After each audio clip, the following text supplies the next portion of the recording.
travels 3 to 2, and like a BJ travels 3 to 2, these travel 4 to 5. So you do need a special set of controls. If you're going to make a prototype of this plane, you're going to need a very special set of control horns. And obviously, I can supply them to Big Jim's specifications. This plane also is made and designed in 2 separate sizes. One size specifically for the Super Tiger Super Tiger 60, and the other size for the VMAX 46. These are 2 separate size planes, and I'll be building the smaller one. And obviously on this video, if he manages to get down this week or next week, you're going to see some more of the construction of Dave Midgley's new ship. And I'm not quite sure how much he's got done, but next time he comes down the shop, we're going to try to get some of his stuff on the video too, since he basically builds. We build as a team. We build from Jim Greenaway's numbers and our own aesthetics, and we're basically building the same plane.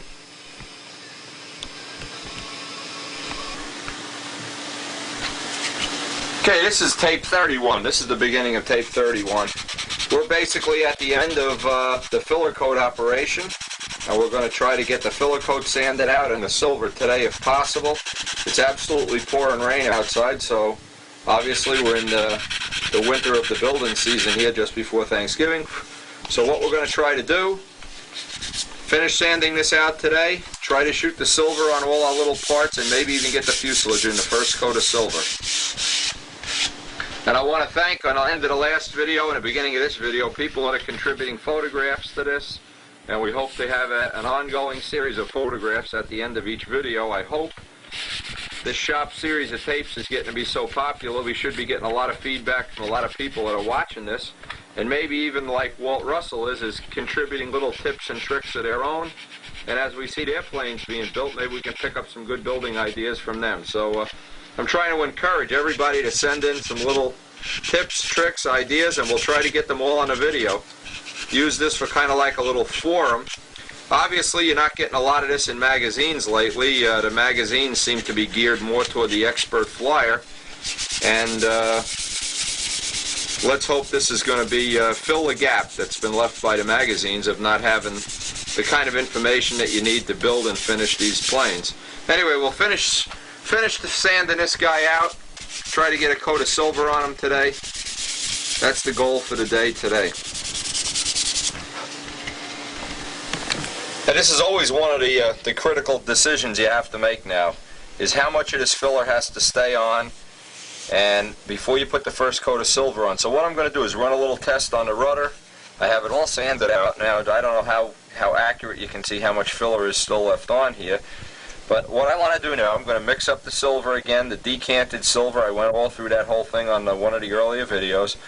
And shoot on a coat of silver and get a feel for just how dry it is or silvery it is. Now, if it's perfectly silver aluminum, I know I have too much paint on here then. I have to go back, sand out the silver, and get some of this paint off. If it looks perfect. If the first coat of silver is a little dry at this point, I know I'm just about right, and then I'll sand, put on the silver, sand it off, put on it 3 or 4 times, and I'll be perfect. I'll have that ultra lightweight, very, very thin finish that I want without a lot of buildup. So this actually becomes a test right now. This will be a test for how much paint am I going to need on the plane. Now, just in case you haven't seen the first couple of the videos in this set, this is an ongoing set of tapes. We have decanted silver in here, and right up to the minute that I'm actually going to spray it, I'm going to shake it up. As I spray it out, the first few blasts are going to be basically clear because it hasn't sucked up the pigment yet. Now, when you have decanted paint, again, you're going to have that initial blast. This is going to be mostly clear now. Now, I see the gun has been, there we go. Gun is kind of clogged up. Now, if I had it spraying too dry right now, I would just go clean this tip. We've gone through all of that on previous videos. You know, to help people out, to be really helpful, you have to see some of the mistakes that I'm making along the way. You know, obviously, if you were to believe some people, nobody ever makes a mistake. Well, I make plenty of mistakes. Believe me, I've made plenty of mistakes, and basically the biggest mistake you can make is putting too much paint on a plane. There's no bigger mistake than that. That's the #1 mistake. That's like coughing up the football on the 1-yard line. Now again, the first coat of silver is always your indication of how you're doing with this finish. Too much paint, not enough, just about right. And this will be my little test piece, because I have the same amount of paint on everything here. And believe me, I hate spraying in a house like this, but I don't have a choice. Right now it is pouring out there. Surprised we don't have water on the floor yet. Anyway, the first coat of silver I'll put on relatively. Just blow it right on. We know it's going to get sanded off. Get plenty of material on there. And now I know when I wet sand this off with 600 tomorrow or the next day, I'll know what to expect. Now, let's get a little close-up on this, if we possibly can here. Now you can see what my indication here is that I have a little bit too much filler on because this doesn't look dry. This looks shiny, nice, shiny silver. Now that's the whole reason for doing a test. What this is telling me now is I have one coat too many of filler on here because I don't have a dry spot anywhere on this. In fact, I can see the reflection. I can almost see myself in this. What this is telling me now, and this is an important thing, is I have too much base coat, too much substrate on this paint. Right now, when this dries tomorrow, I am going to go sand off virtually all the silver and get down and sand some of that filler out. Or else this plane is going to wind up being another ounce or two too heavy. I have too much substrate on here, and this is the way you test. Geez, if you don't get anything else out of these videos, and you look at Walt Russell's plane, how he did the substrate, and Midgley's, and all of these planes, take a look at the substrate here. When this is this shiny in silver, and you don't have any dry spots at all, you know there's too much paint on here. So, what are we going to do? Let this dry overnight, or preferably 2 or 3 days, get the 600 and the Sikkens out, and sand this puppy down until you spray on the silver and there's just a hint of dryness. Then when you have that, you know you have the absolute minimum amount of paint on there. Then you can sand that lightly and get on a nice coat of silver, and you'll be absolutely sure that your finish is not going to go over the weights that we hope we're going to be able to maintain. I mean, we're looking for 7. We'll accept 8. When you get to 9 or 10, you're adding basically 2 ounces of unnecessary weight. Now sure, you're saving a little bit of labor by not sanding it, but you're carrying, every time you do a square 8, you're taking 2 extra ounces along for the ride. Like taking an extra Super Tiger 60 head along for the ride. No reason to do it. Anybody can figure this out, how to decide when you have exactly the right amount of paint on here. And that's my main goal with this tape and the one before it. If you can figure out how much is enough, you've gotten the benefit of watching his tapes. Okay, now using that information, now you have critical information at your disposal about how your finish is going. Critical information. You can take out your next one of the little parts, which in this case is the cowling. Obviously, and I'm not going to sand this down on the camera and waste another 10 minutes. I'll spend 10-15 minutes sanding this down. But the indication is now, because I did all these parts from the same amount of paint, the same time, the same everything, I know I have a little bit too much filler, so I'll sand this down even further with the 320. Take off even more material and put the silver on this to try to get a feel for how much of this filler I want to leave on and take off before I actually do the body. Then when I go to do the body, obviously I'm going to do the bottom first and try to develop a feel for just how much to sand off, how much to leave on, and the last thing is I'll turn the plane over and do the top. And by that time I hope I'm going to have that absolute... Remember what one of the criteria is here.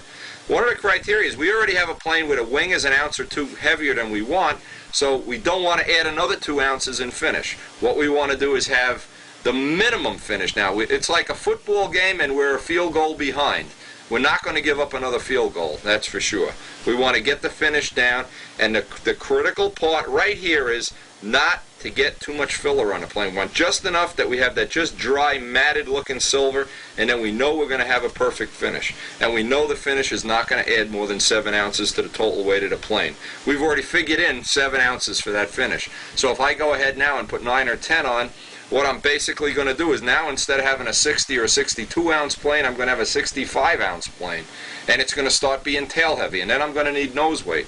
And all those dominoes are going to start falling down, and the plane is basically not going to be as good a performer and have as wide an envelope as it would if it was the right, correct weight. So, this may be overburdening to somebody that's building profiles or somewhere, but somewhere down the road you're going to need this information, because even if you're building profiles, you're not going to be building profiles forever. You're going to obviously work, and especially if you use these videos the way I hope you're getting benefit from them, each plane will be getting better and better and better. So, if you don't get anything else out of the video, get that feel for and look around and see how many other ways you can do it. That just a right amount of substrate, that when you put on that first coat of silver, it's just a little bit dry, and you know you are headed toward having a 7-ounce finish then. So, obviously I'll sand this down off camera, and I'll get on with doing this today, and maybe even get the silver on today. Although I'll probably choke to death in this cellar. I don't have any ventilation. I know, you hope I choke to death. I know, I can hear it now. I can hear Midgley now. Choke, sucker. Thanks, Dave. I appreciate it. Kind of friends you have when you fly stunt.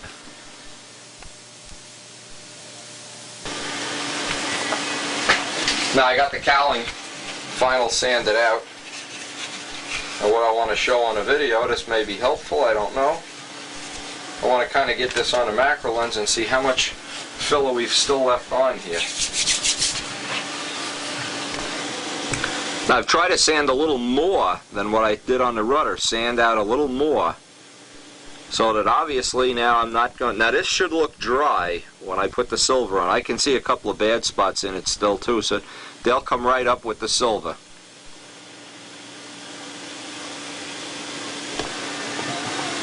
Okay, so obviously what I want to do, get out the silver again, give it the shaking of a lifetime. Can't emphasize enough how much of that silver sinks down to the bottom if you don't keep shaking it. Okay, let's get our little cowl propped up here in whatever way we can.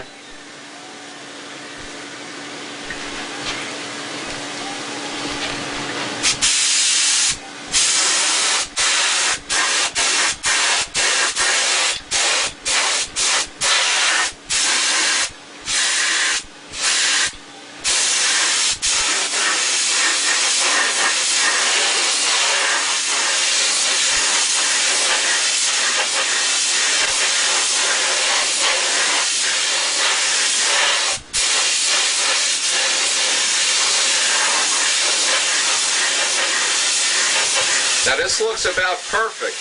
I've got a bunch of little dry spots on here. I can see some of the seams coming through.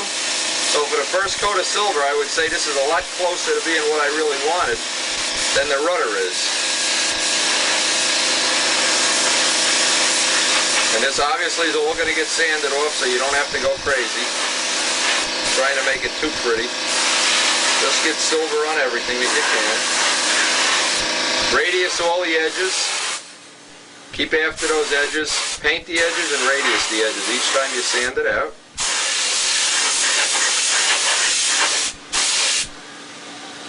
Okay, maybe we can get this on a close-up now. Now this is just a little bit better for the first coat. You can see some dry spots on there.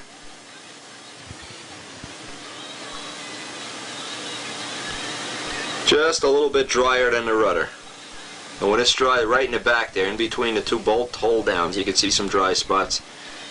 This is going to be a lot better. This has the minimum amount of finish. Now when I 600 sand this silver and put the second coat on, this might only need 2 or 3 coats. I still have a little bit too much filler on here. I'm still going to be more aggressive about doing the body, getting some more on there. Getting some more off, I mean. What probably happened is I probably didn't even need that third coat of filler. I probably could have gotten away with only using 2 on this, for whatever the reason is.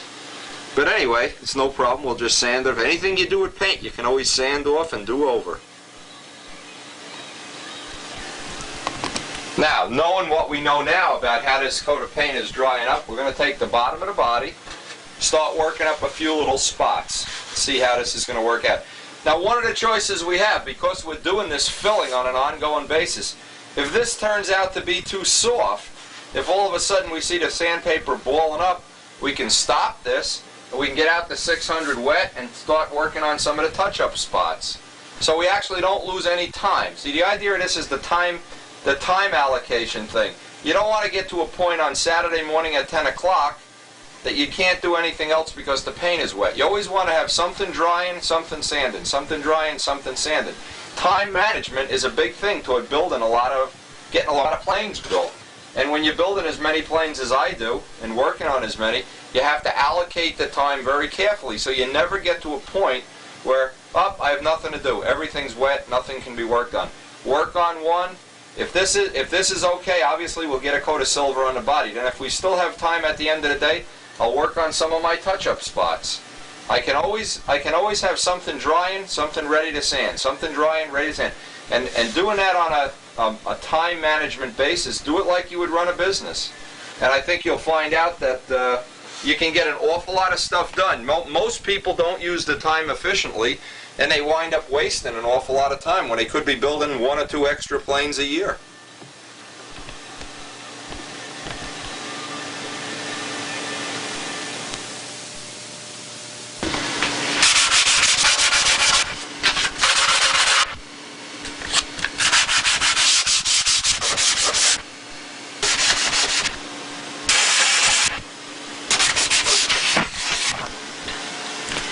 Now I got to show you something that's real helpful. Is I've taken one of my blocks and put a little bit of an angle on it.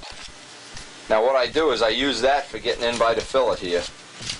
That's one of the things that has made getting these fillets a lot easier. And I can run right around the leading edge. Now normally where the judges pick the plane up, they're going to feel a little imperfection right in here if they check. So walk it right around the leading edge. And with that little bit of an angle, you won't be putting gouges in the side of the fuselage, and you can also get a real nice finish on the fillets.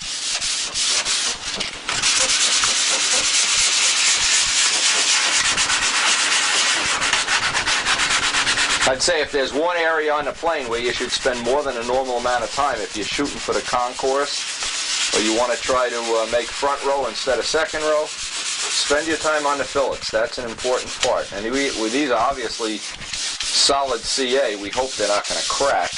They're not going to do the epoxylite thing of paint all bubbling up and everything. But time will tell, that's for sure.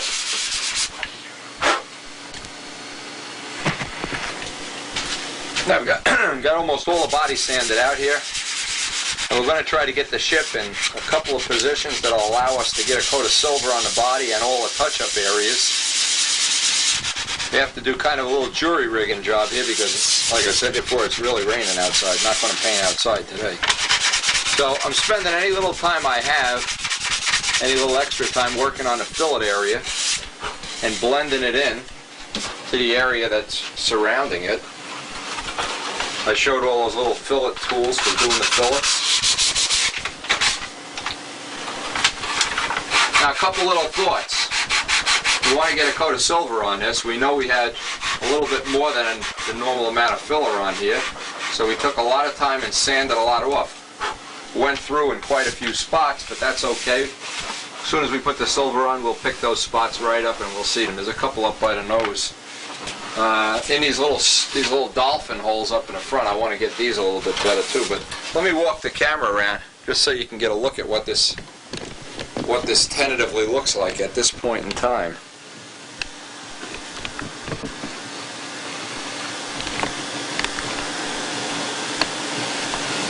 Still need some areas up here where we have to touch it up. Now we're going to jig it up, obviously, and try to get a coat of silver on it today.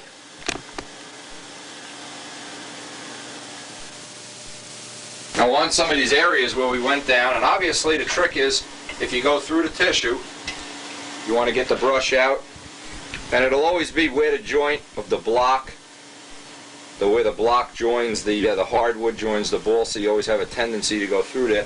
So I'm going to kind of go around the ship now just before I spray, and this only has to dry for 5 minutes before I'm just going to dust sand it out. Go through any spot that looks like, yeah, we've gone through, and there are a few. And it won't matter if you don't even sand it out, the silver, because you're going to sand the silver out anyway, so it's certainly not a big problem. And this will make it a lot easier, because we'll have one extra coat of paint right on the bad spots. And just look around for any real dry spot, any spot where you've sanded through. It'll make it a lot easier the second time around. Now I also have my little piece of tubing with the sandpaper on it. I want to work these exhaust holes today. Try to get a little, obviously don't tissue inside of these. You just have filler coat in there. And each time you go through, radius the edge, number one.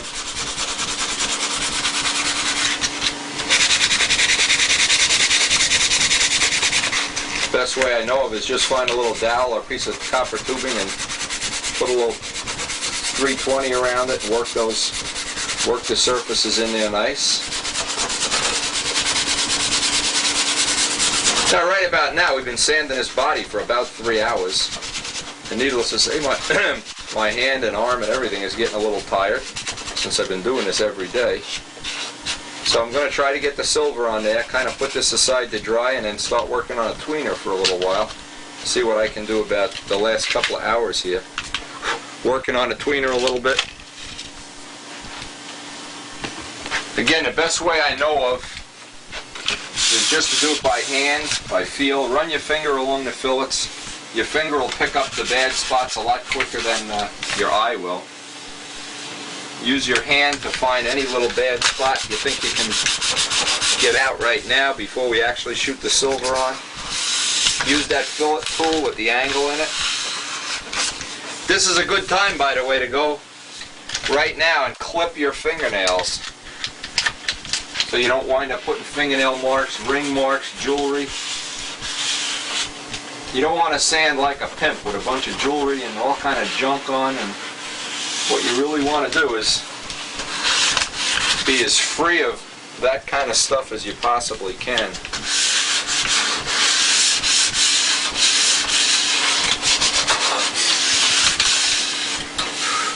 Work the fillets in.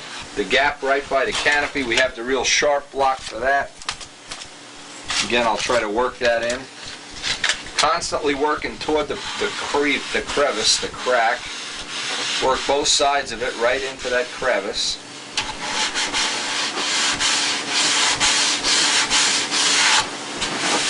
Again, you do most of it by feel, not by looking at it. You almost could do this in the dark. Because your eye can be fooled very easily. Now, Billy Werwidge and myself judged the pylon appearance judging at the 89 Nats, and we had to look at 142 planes in about 4 hours. And you can't do it with your eye. You have to do it with your hand. You have to kind of run your hand over it. Find a mistake with your finger. You feel we still have a few little dry spots up here. Edges, corners. Get all the edges, all the corners at this point in time. Radius everything. How many times have I said that?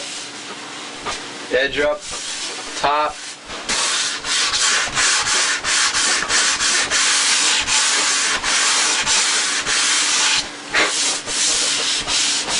And I'm guessing right now we're almost ready to spray here. Funny kind of a line in there. But your best bet is by hand. Feel all the little bad spots with your hand. Get used to feeling them. A dry spot will pop right up. It'll feel like sandpaper when you do this.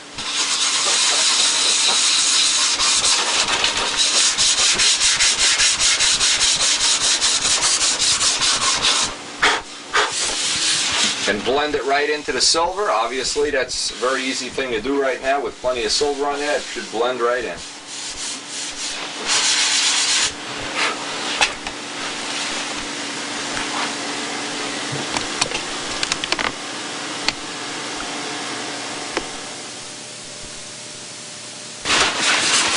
Okay, well, our sanding is done. And I'm just trying to get some of the extra talc off.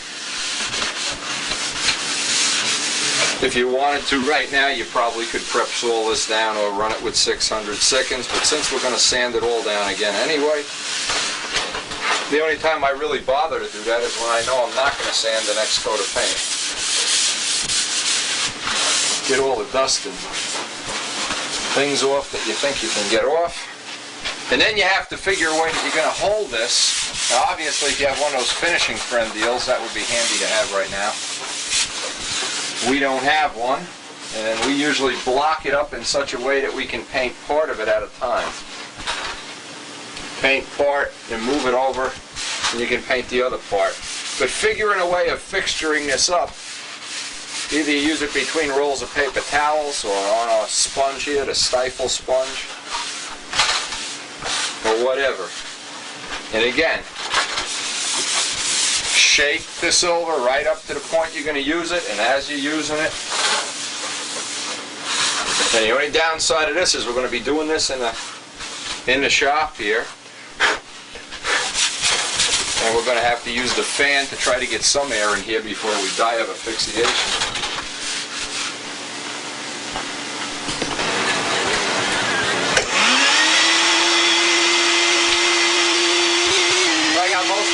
Down. Obviously I want to get all the dust that I can off the table.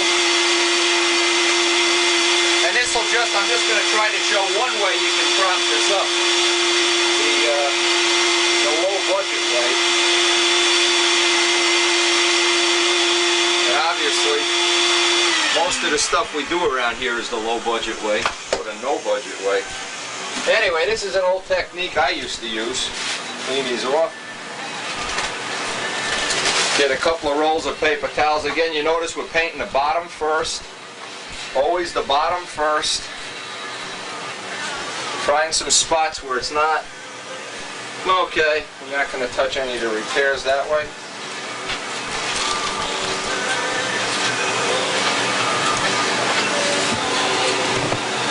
But really, we just have it up on some paper towels here and the tip of the rudder. Saying as long as you keep it off the table, it'll be just fine.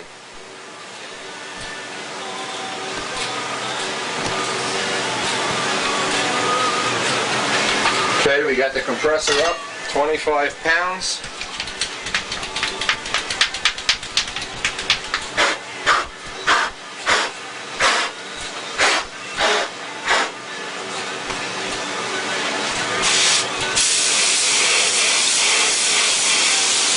We're going to do some touch-ups here. This is a couple of the bad spots that we've gone over.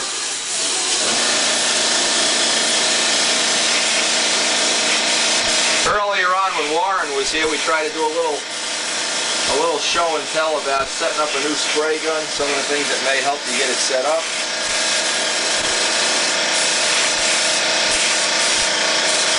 Again, because this coat is going to get sanded out, it's not ultra critical.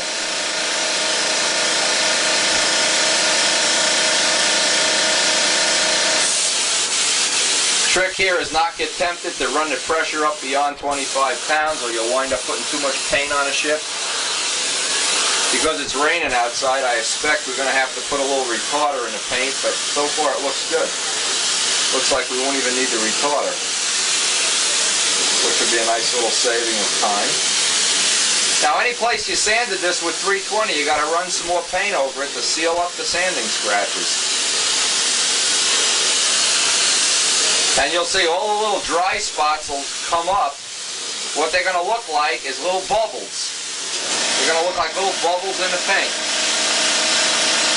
Where the silk span is coming through here and a couple of the dry spots. Now, it's obvious we've done a real good job of getting off all the extra paint here.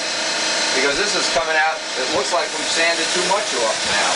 We might have gone in the other direction a little too much. But that's okay because we can just put a second coat on. It's not a big deal.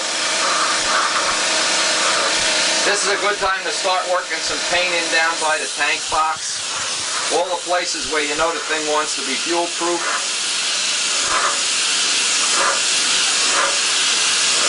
Any place you see that looks dry, you can go back before it dries and just lay on a second coat. Obviously you don't want to get any runs or anything here.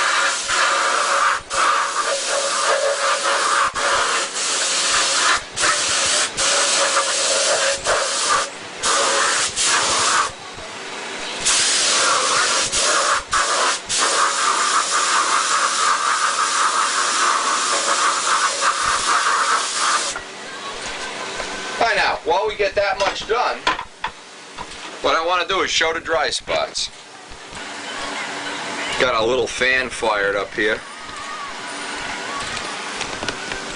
Now I want to see if you can see on the, I don't know if you can catch, like it looks like the little tiny dry spots along the edge of the wing like a catwalk. Some dry spots along the side of the body. Now obviously we'll do everything we can do from the bottom, let it dry a half an hour, and flip it over and do the top. That's one good way to do it. But while we're at it, we can get some of these little repairs, these spots we've been repairing all along.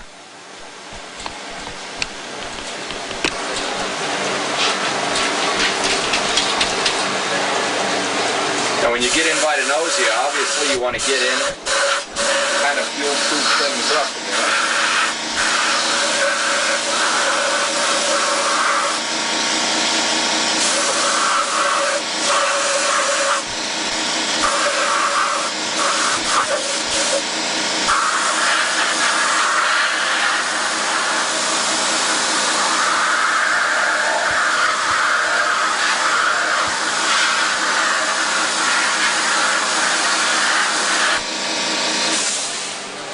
Inside the pipe tunnel, one spot you want to get.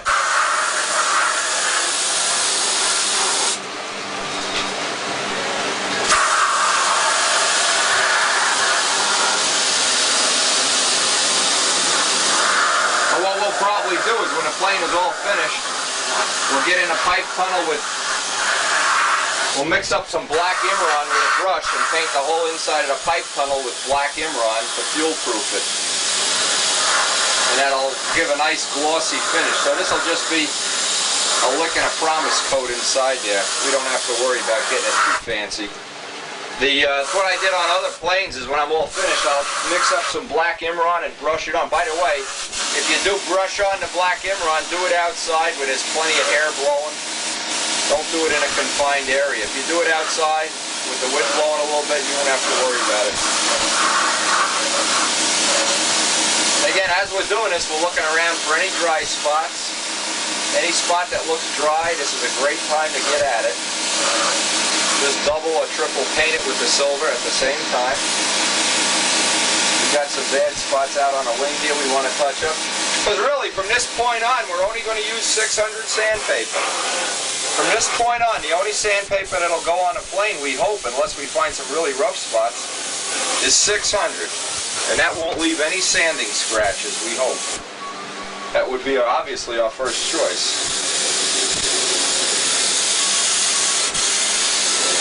And when you spray to fill it, you'll usually see any little spots you miss, any little spots that aren't just perfect. You're going to see right away the problem. The silver really doesn't allow you to have any mistakes. It's the whole idea of doing it. Again, just a reminder, don't even try using automotive silver or anything but Sig Silver. It just adds too much weight. The only product that I've found that works well here is Sig Silver. Absolutely no substitutes for the Sig Silver. I see a nice big dry spot along the body here, so I'm trying to hit it 2 or 3 times.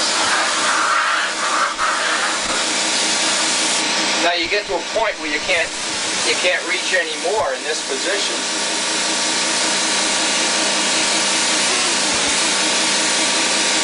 Once you get to this, now I see the dry spot here, I'm just going to lay this on double or triple, right on that big dry spot.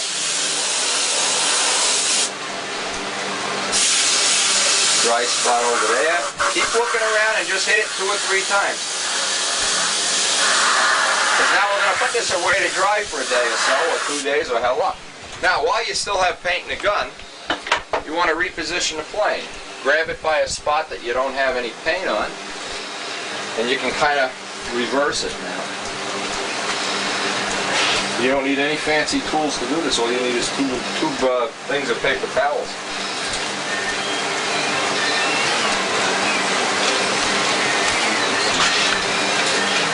And I guess that's one of the things I really want to emphasize is you don't need a lot of equipment to build beautiful models.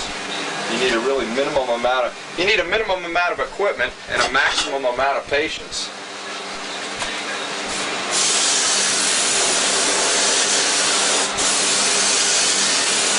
And again, we're just looking to pick up dry spots here. Any spot I see, I know the back of that trailing edge is ratty. Give that an extra coat so I can sand that down later.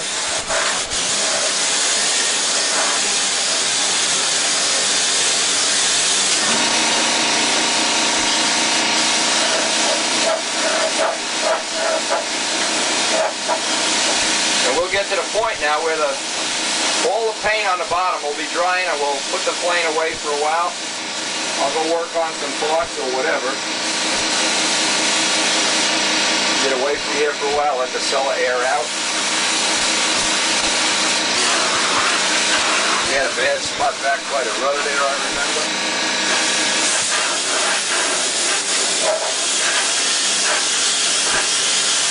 Again, we're trying to get on the lightest, thinnest, flattest coat of paint we can right now. In fact, we're running out of paint right now. As soon as you see that dry spot, go back over it. Go back over it 2 or 3 times, not a problem. Okay, I gotta put more paint in the gun now. Okay, we got the paint mixed up.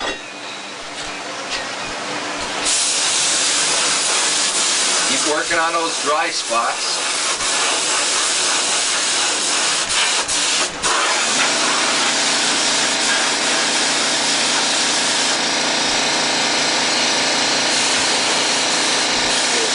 There, it needs a touch up. And you're going to see other little spots. I know, like the hinge lines back here are kind of ratty. Any spot that looks kind of ratty, go back over it with paint 2 or 3 times. That'll just give you that much of an edge. It comes time to block sand this out with 600.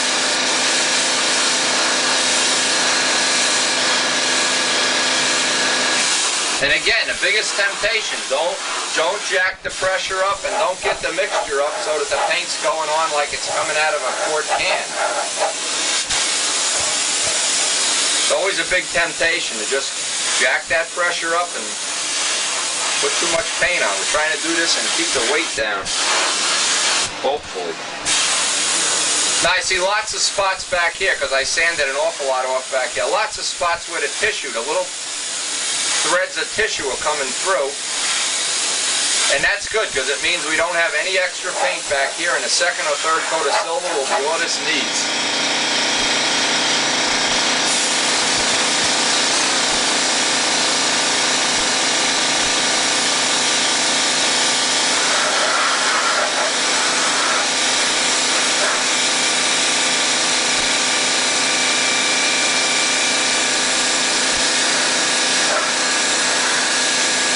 Bad dry spot up there. I just hit that with another whack on the paint.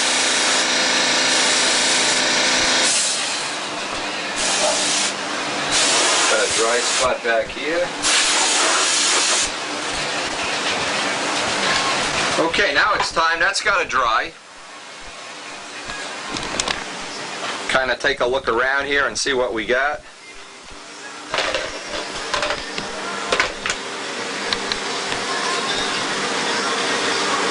Now my feeling is this is just about right. We don't have too much or too little.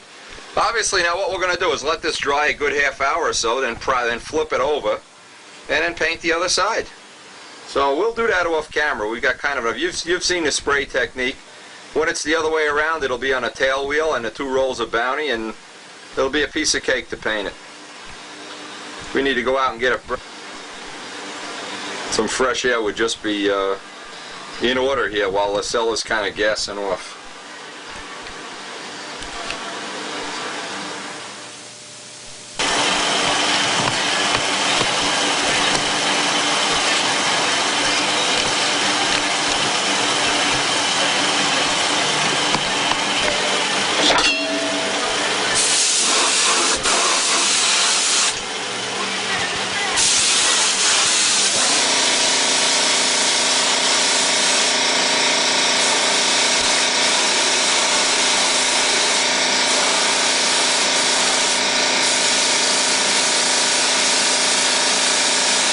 Again, I'm just looking for all those dry spots.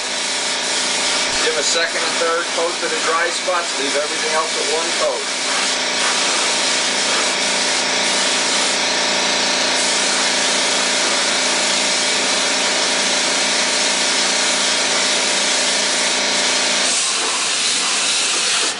These are real dry spots up here on the turtle deck.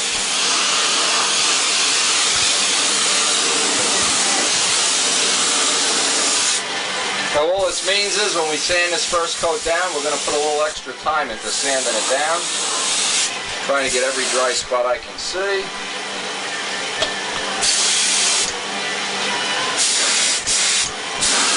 Usually you'll get the dry spots right around the edges or in the fillets.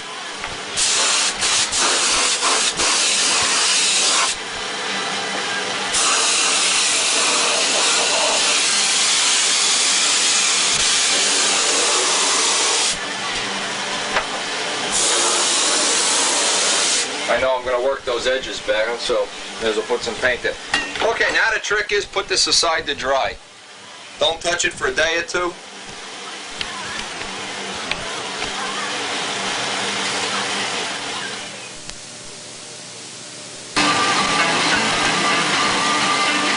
Okay, we got all the silver on today that we're going to get on. This is about the end of this day anyway. Put them up in a rack to dry for a couple of days. When we come back, we'll sand them out with 600. That'll be the end. Actually came out better than I thought it would. Kind of happy with the way it came out. But obviously still needs to be, never seen a plane that you could get the silver on in one coat and be happy with it. It's going to take a couple coats, that's for sure. We got the cowling, the rudder drying over here now.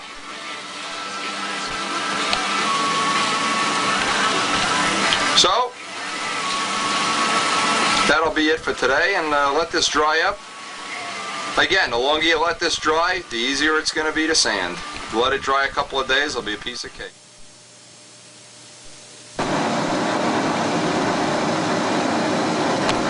Now, the whole last weekend, my partner here, my brother-in-law Roy, took the camera to go do train show videos.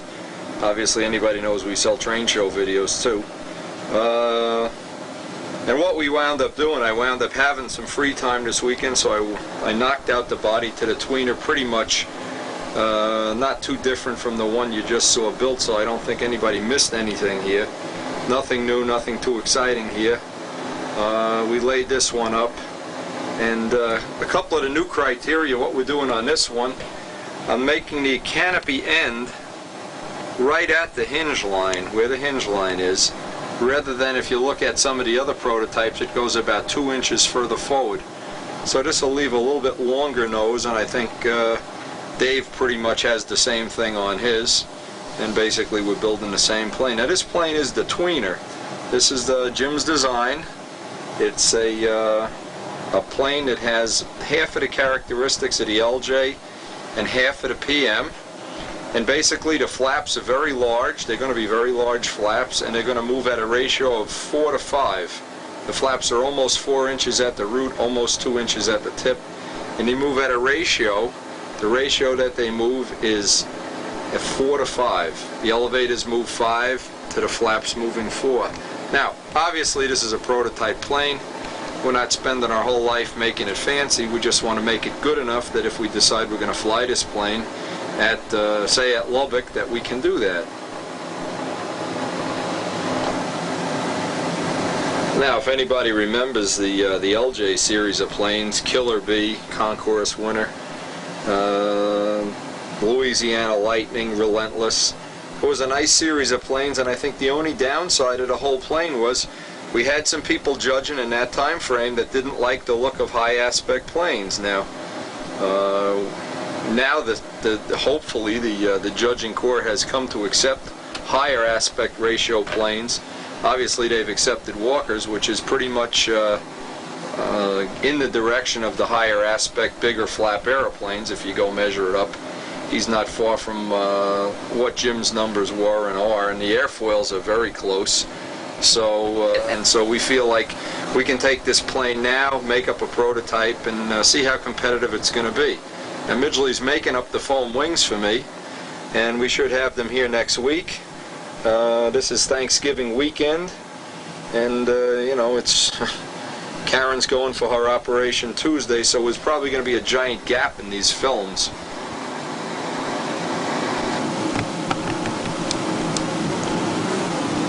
Now, when my wife gets done with her operation, I hope we can kind of pick this up at some point in time.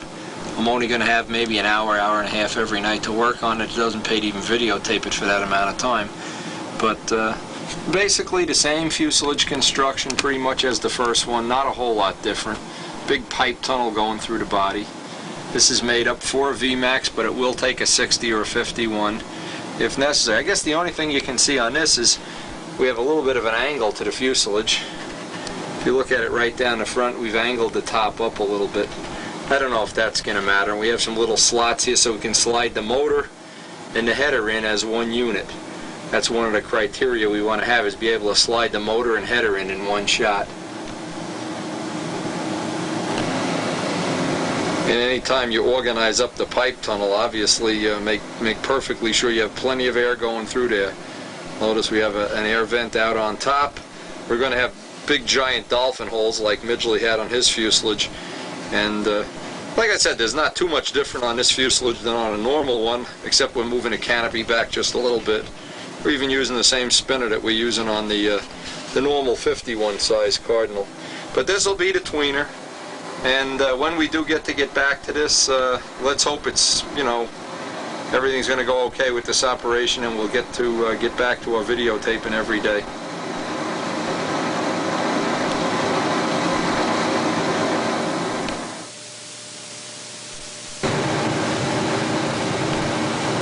Today I just carved up and glassed this cowling. The glass is drying. Same technology we used on ship 1.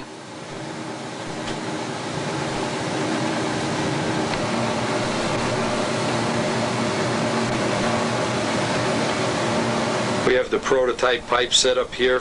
That's we're going to be using, obviously, just to fit into the planes, just to make sure we have plenty of clearance for the pipe system. And this is a 60 pipe and a 40, and that's one of the combinations we like a whole lot. We're going to try to use that.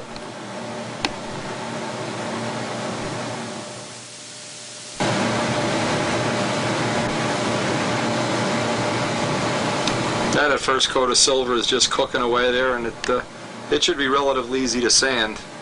It's been drying for a week or so. Get that sanded out. We have our rack made. Actually, we got quite a bit done in this very hectic time frame that we're working in right now.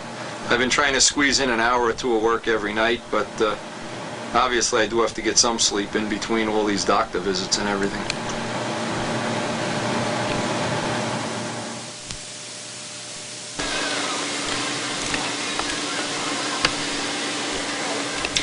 Look at the size of this box. Oh, this is the box that the tweener foam wings are in, the foam cores. And Midgley cut these wings up, he shipped them down. He said they were in a big box. I can't believe the size of this box.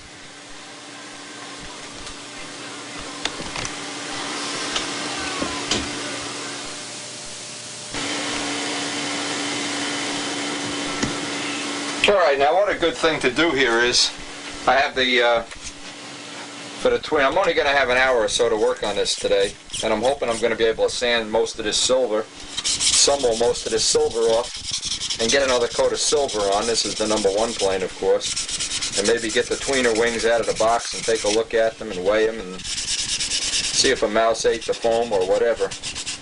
Now obviously you know that Karen's going in the hospital, so we won't be having a lot of time here, but I want to show this. One thing we do have is an outstanding day for painting. The paint will be drying.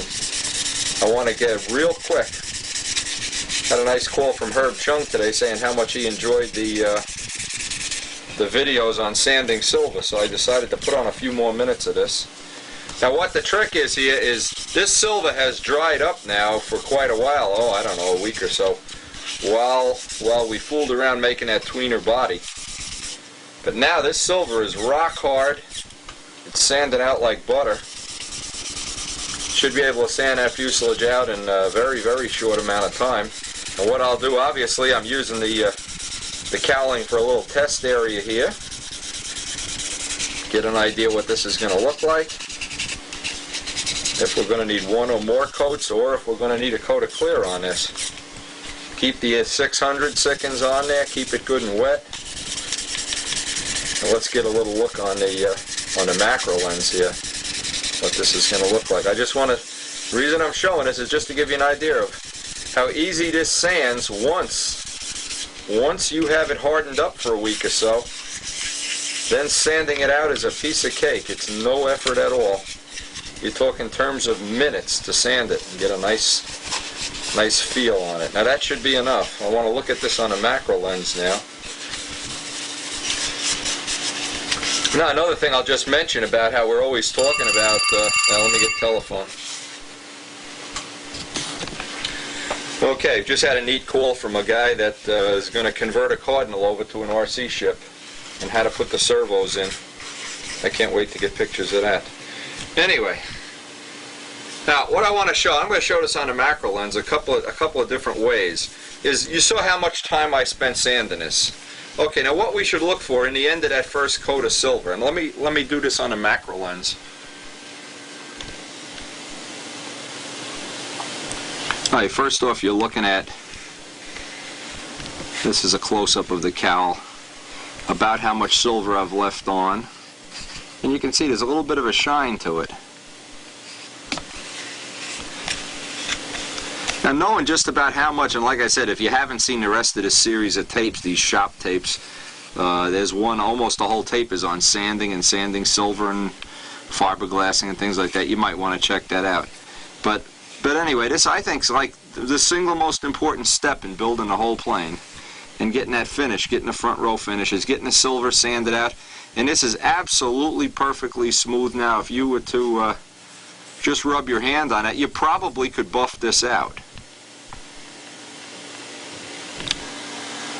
Now when I hold that up to a fluorescent light, you can see it actually, I'm candling it now. I'm trying to show, how I would go about candling it. But you can see there's a few little dry spots, a few little spots right there with the middle of the light. You can see there's a little bit of a lump. And we're going to block sand some of this out. Get a look at just about how much finish is really on there now. This is such a critical thing, and I don't see any way you could help somebody achieve the knowledge they need to do this other than just to show them. And show them how much sanding has to be done and how much material has to be on there. When that part you're doing is in silver, you want... Yeah, I just went outside and shot this. Such a nice day outside to shoot paint. And you can see, just get a rough idea. Let's put another light on. How much shine we have. Light doesn't even work. Anyway, how much shine we have on the material, and obviously we'll put this aside to sit for another couple of days. Maybe work on the rudder and the fuselage now while we have a day to spray. And keep in mind, the longer you let the silver sit, the nicer it's going to sand. You save yourself a lot of work. That's what I'm trying to show in this, is how you can manage your time, work on one plane, put it aside, work on the other one. Like I said about that time management thing, now we're in the middle of building 2 planes. I assume most people are building more than one at a time. And while this is drying up, now while this silver is drying, I'm going to work on that tweener body a little more. I have the blocks to hollow, so that'll give that a couple of days while I'm working on a fuselage. The silver will be drying. Now it's just amazing when you let the silver sit, and this is really probably just sanding out like butter would be the best word to say. Just sanding out by itself. You're saying the whole piece, the whole plane would be sanded with one coat of paper here. Good thing I'm not standing where you can't see this. Anyway, let's get this over here now. I don't want to drip on the floor.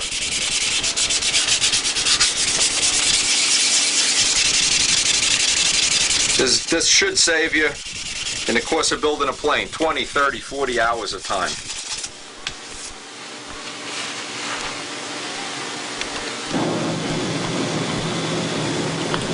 Here's the rudder after the little bit of sanding that we did.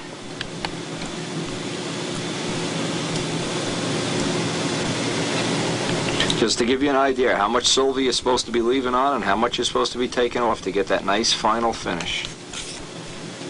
Obviously around the horn here we had to get in with a block.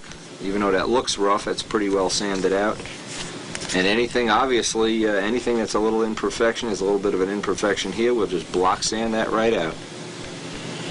Alright, then after this we're going to get on to working on that top block for the tweener a little bit and open up that box of wings and stuff. Not much time left today. Like I said, it's kind of going to be a short day here, but we'll get done what we can.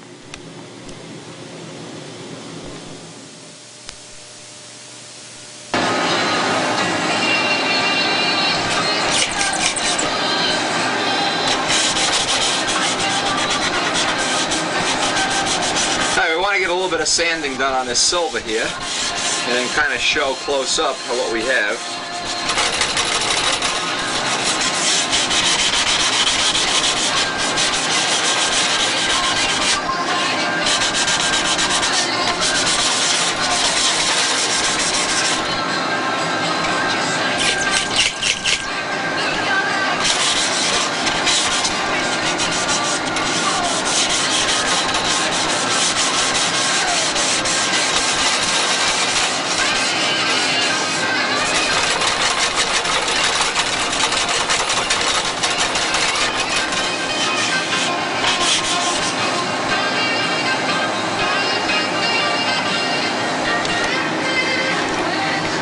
You can see on the scoops we went through in a few spots, so we just put a little red lead up there and let it sit.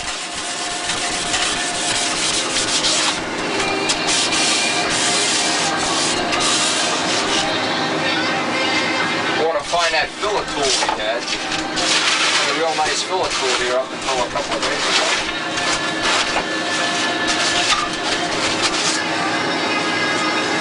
I don't know if we showed this we were using to cut the fillets. Now we'll use it to sand the silver off.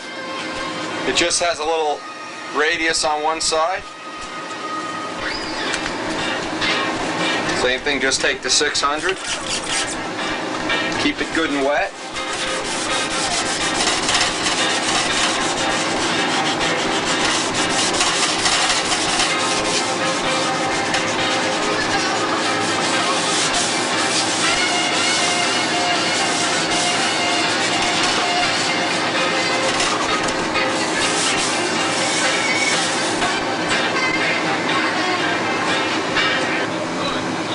Now while we're doing this coat of sanding, we look around in all the fillet areas, anywhere there's a little bubble, and just hit it with the point of a number 11 blade. And you're going to get bubbles no matter how careful you are.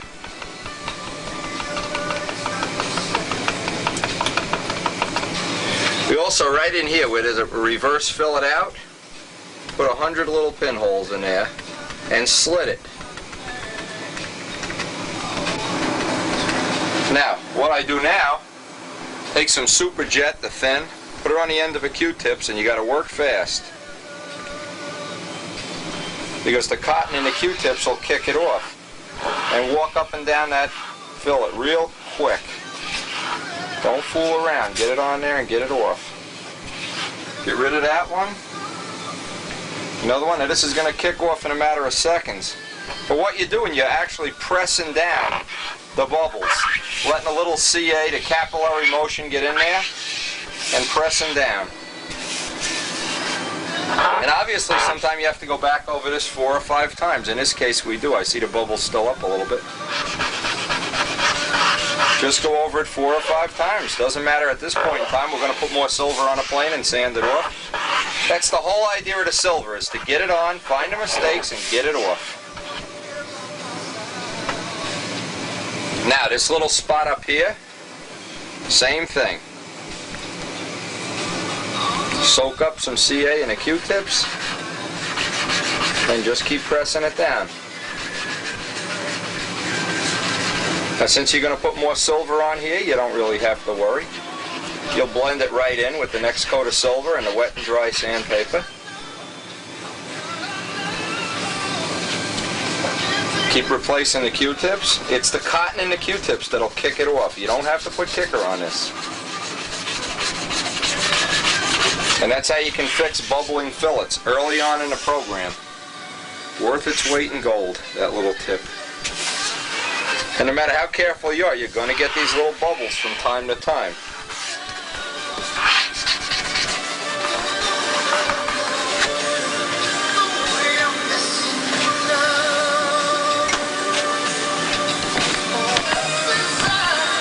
In this fillet area here, we had to do a little repair. And up on the nose section inside the scoops, needed to do a little bit of a repair where we had some nicks. Hey, this is the area we just repaired, and this is a typical rudder fillet that's going to be a problem. In the back you can see where the little bubbles used to be. Now they're filled with CA, the capillary action. Hopefully If we miss it again, it's not a big deal. Just go back and do it again, right up until the last coat of silver.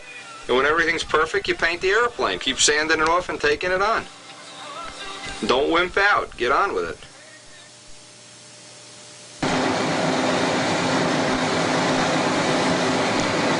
Okay, we have the first coat of silver sanded out here.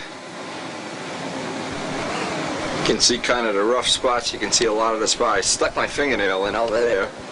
Immediately went home and trimmed my fingernails. Good idea to trim your fingernails before you put a gouge in it anyway. We're going to try to take advantage of the fact that it's probably 40-45 degrees that we can run outside and spray this right now. Get this sprayed today, and this will be sitting for all the time that old Karen's in the hospital with her operation. This can be sitting here, so we'll try to get this sprayed, and that's going to be it for today.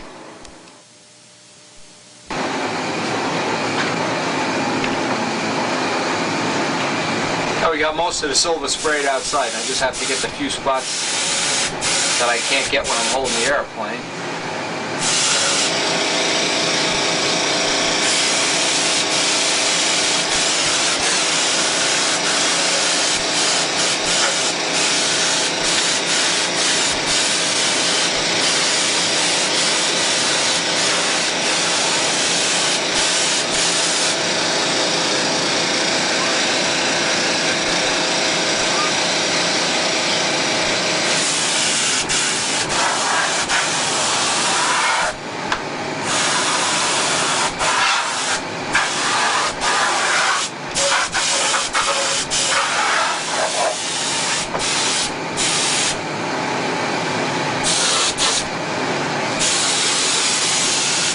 I just get the final little touch up on this and I'm gonna put it aside to dry for a few days.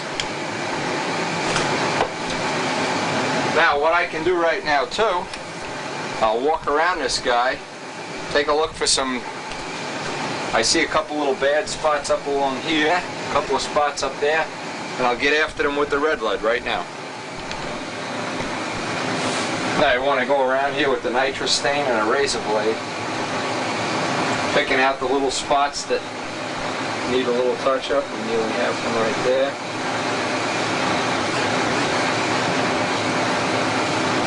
There's one right here. And again, this is the whole idea of sanding a silver, to get it perfect. You can put this on a half hour after the paint dries and it's fine, it's not a problem. Pick out all the little bad spots. We got one over here. And usually the bad spots at this point in time are going to be where you wound up putting your fingernail while you were sanding it. So again, my suggestion is get down to the manicurist and get a real short fingernail trimming.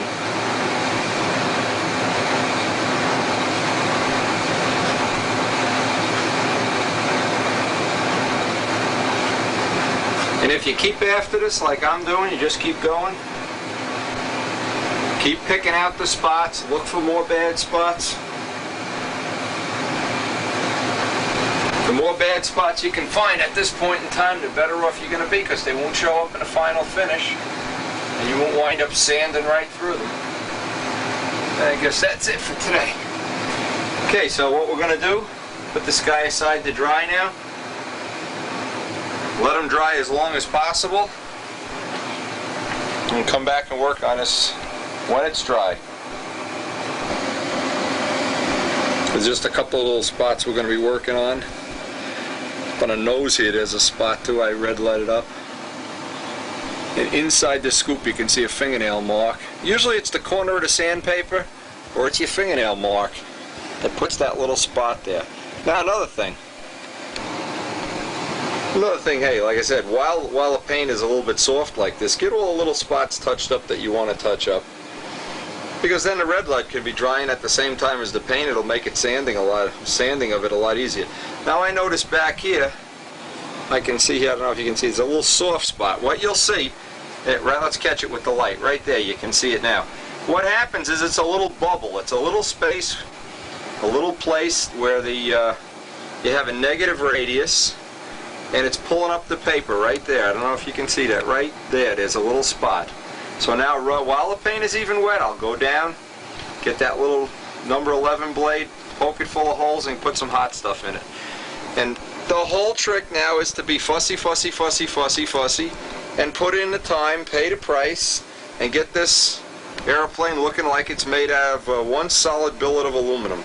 And I know that's really time consuming. I know that's really, I don't know, hard on your hands. I guess you could see what my hands look like after a day of this. But, you know, Frankenstein aside, Tin Man aside, whatever. This is the way to the front row, and I don't know any shortcuts. Well, the only thing I hope this is going to help you figure it out so it's a little less painful than it was for me to figure it out the first time.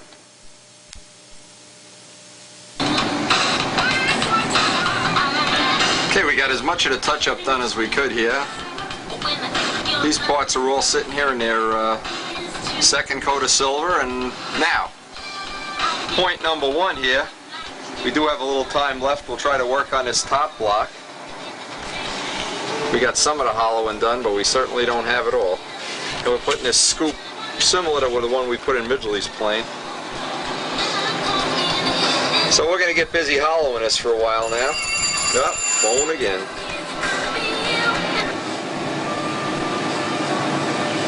Okay, one of today's jobs is going to be to make up the Rabe rudder, the little horn that goes on the Rabe rudder.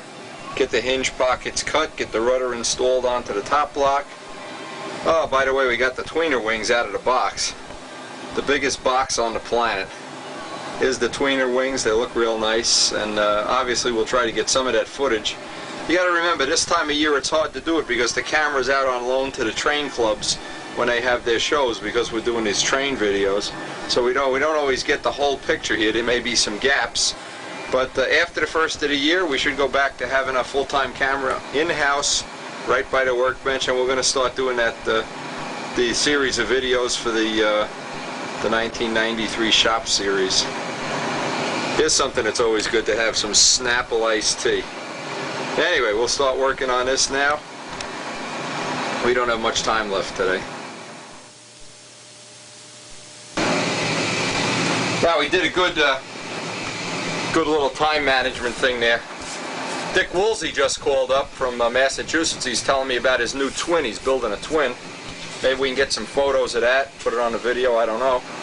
I'm encouraging him to take some pictures or some video as he builds it.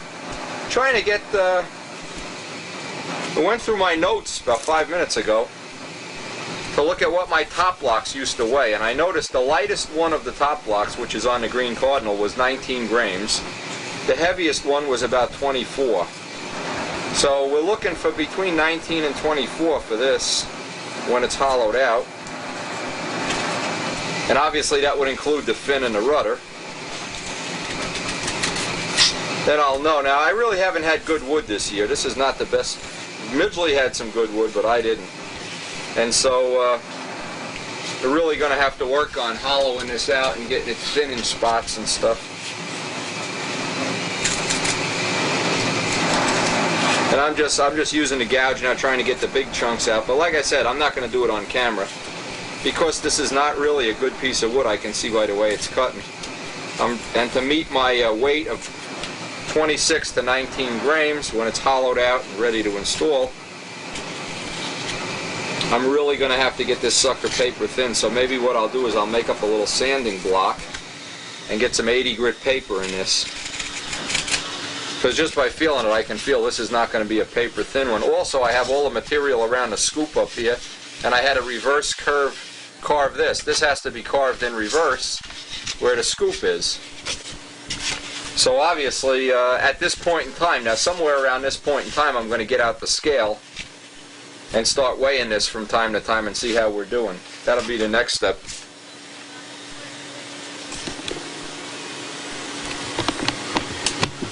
Now, just in the rough hollowing stage, before we even get in this and try to finish it up, we're at 32 grams. And that's not really a good weight for this. I mean, right now, I was hoping we'd be at 24, 25, and then start pulling out the last little bit. But anyway, at least if you know ahead of time what some of these things weigh. And that's why I tell everybody, try to keep track of what your stuff weighs. Keep track from year to year what your top blocks weigh, your wings weigh, crutches, whatever. This way you have a chance every year knowing if you're in the ballpark or if you're going light or going heavy.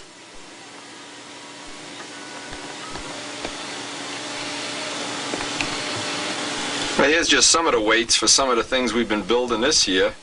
But all these notes get saved. I have a weight on everything. Everything gets saved. Put it in a box, put it in an envelope. Next year, take it out and see what some of this stuff weighed.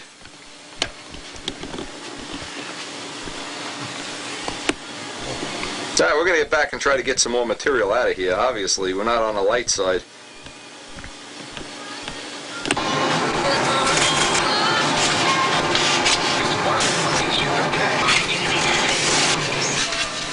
Now, good trick.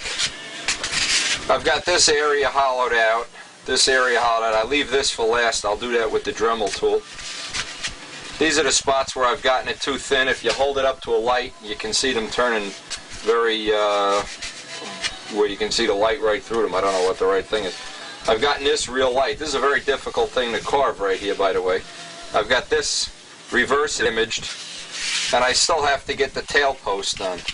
Now, one of the things that's easy to do, what I do is I run a Dremel saw right up through the middle, up to the point where the rudder is going to end. Then I can spread it apart and get in there.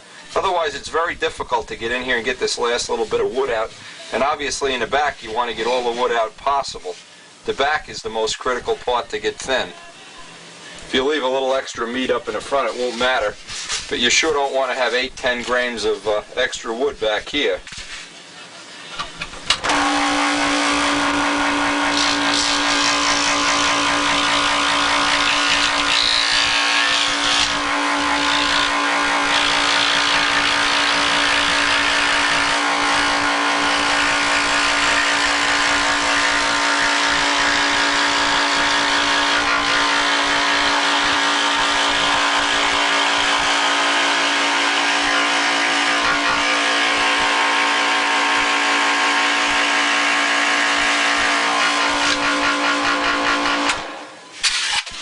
Now for the hollowing job, obviously we can just spread this apart a little bit, get in there and hollow it out. Also, another thing that's real helpful, I'll just show this on the video, for doing these tail posts is this the gouge that X-Acto sells with the point on it. And obviously that's one of the things you can get in there with very easy.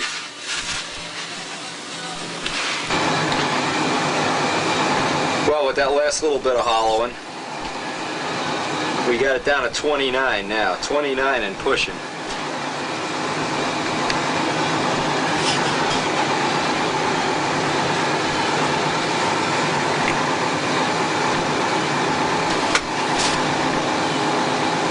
Alright, sneaking up on having our desired weight here, but the hard part is yet to come. Now we're going to have to get the last little bit of weight out of here.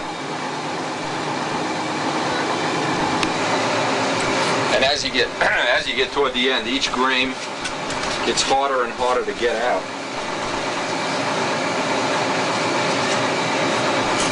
And of course, you just gotta keep holding it up to the light, looking for the thin spots. Get yourself a nice 100-watt bulb, 150-watt bulb, so you can hold this up against. I'll tell you one thing, it makes it a lot easier when you have nice soft wood. This wood is really hard to carve. I'm very unimpressed with this piece of wood. But it is so hard to get good wood. And just be aware, you can get away with building a plane without good wood. It's just 2 or 3 times the amount of work. It's just an unnecessary amount of work, which is what's happened to me here. I spend an awful lot of time hollowing a block. Usually it takes me an hour, hour and a half to hollow a block. This is going on 3 hours. And I don't even have the rudder on yet. Anyway, I'll do the rest of this off camera. We're just going to keep hammering away at this guy until we get him down to, say, 20 or so grams.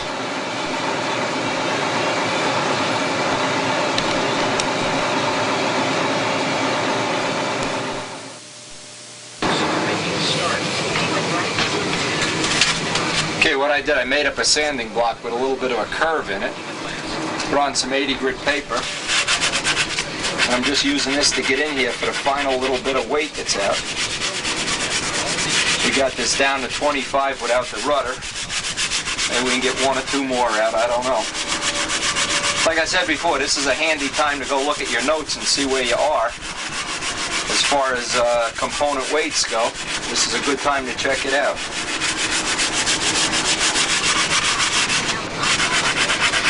Now, because this is not really a great piece of wood, we may not get down to the goal weight, and we'll have to make it up by somewhere in the finish, leaving out one of the coats of clear or whatever. But we'll certainly give this every shot. And the best way to do this now, feel it, hold it up to a light bulb, see how you're doing, and just keep going up on that scale.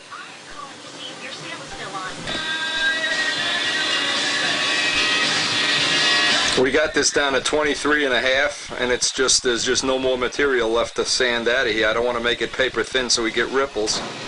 But we're going to have to settle for 23.5 on this, and we'll weigh the fin and rudder and then add it together. Okay, our fin and rudder of 5 grams. So this is 28.5 altogether. Total weight of the top block, rudder and fin, 28.5.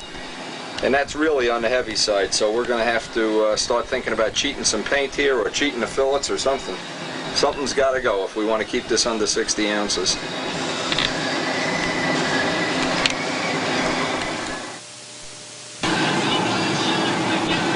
After another half hour of final sanding and patching up a few little holes and sanding out a little bit more, we finally got this guy down to 21.8 for the top block. That means our assembly with the tail, with the fin and the rudder is going to be a little under 27, 26. Now that's heavy, and it's good to know right now, just you know, that this is not a super light piece of wood, but rather ratty piece of wood. Midgley didn't give me his good piece of wood like he said he would, so we'll see what I give him when he comes down here next time. Instead of pizza, he's going to get linoleum. Anyway, we want to get a component weight now. We have the fuselage here, and what we want to do, I want to take the fuse. Let's get everything on the scale at the same time. Fuselage, the top block,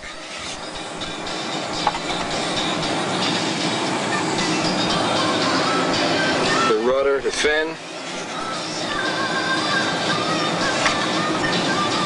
and the cowl. Now the cowl has one layer of glass on it.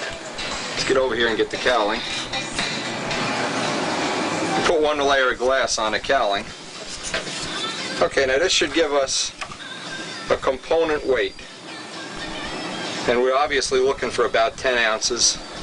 10 would be an excellent number. 9 would be, you know, certainly acceptable. It means that in the overall picture here, even though we have a heavy block, we're on track. 10 ounces means we're on track. Let me dial this in and see just about what we have here. And if you don't have a grain scale, oh, there goes all the junk. Hard to do this while looking through the camera lens. Okay, now our balancing act continues. We have everything up on the scale. Cowling, rudder, fin, top block hollowed, and of course the whole fuse crutch. And we dialed it in. It's a 196, which is 7 ounces, which means we're 3 ounces on the light side here as a total package. So we're real happy about that, obviously, and because we're using a foam wing, we'll probably pick up 2 ounces. So we're looking at a net gain of about 1 ounce here. So our 60 ounce plane is right now, hopefully, at this point in time, a 59 ounce plane. I've recorded up all the weights, everything up on my chart. 196 grams, 7 ounces. And the next step is going to be, we're going to put the fin on the top block here.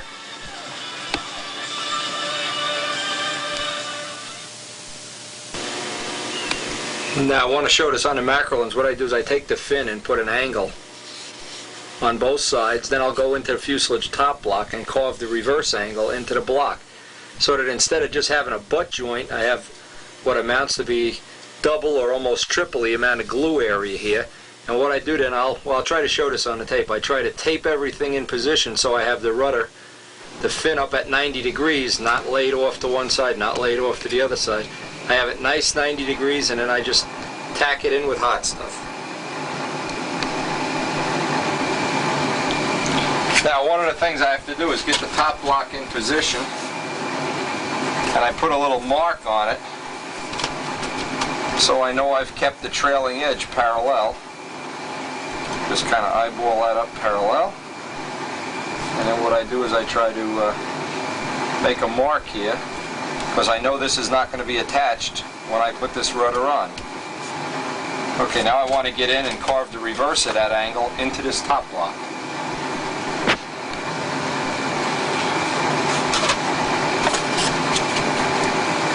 And all I have to do here is just take out a little bit of the material, make a little pie slice down it. Now, a couple of things. Last year's yellow Concourse plane, after I had put the rudder on real nice and neat, and let the block sit and put some dope on a block, it went off to an angle. So I'm going to really monitor this time. I don't want to have the rudder, the fin on any angle at all. I'd like to have it dead 90 degrees. That didn't seem to cause a big radical trim problem, being a little bit crooked, but for sure I want to get this one straight. So I'm going to put a little bit extra time into making sure I have this groove just right. I have everything lined up. Okay. Obvious now, because you can spread the back, it lets you get in there with a sanding block.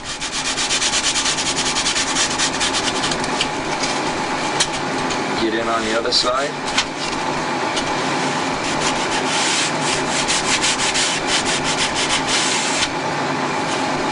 Now, once you think you have the angle lined up just right, okay, now we want to do a little bit of a test fit.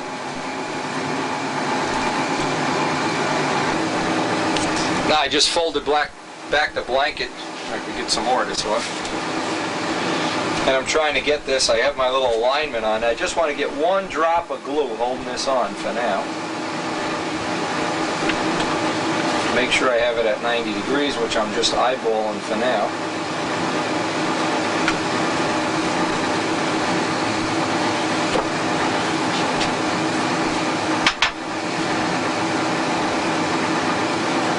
Before I go any further, take the old crutch, make sure I haven't lost any of the alignments on it. Okay.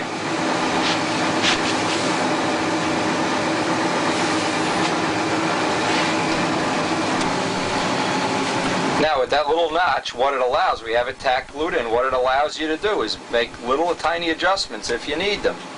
And in this case, doesn't look like we need any, so we can just work our way down, put a few more drops of glue here.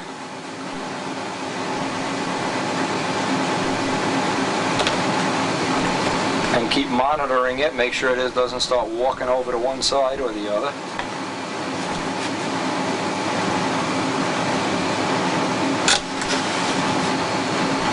Check that we have this edge parallel.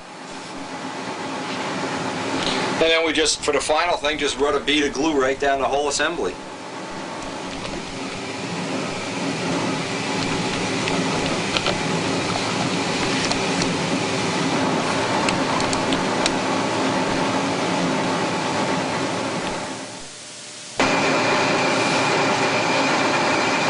Now, after the final fitting, and you make sure you have this pressed up against the nose ring, you have this angle right. Make sure it's at 90 degrees. It looks close anyway. Okay, then what we do is turn it over, get the CA out, and just, you can see the rudder coming through the bottom of the block here. Run a nice big bead of thin CA on there, and I guarantee you that rudder's not going to crack out.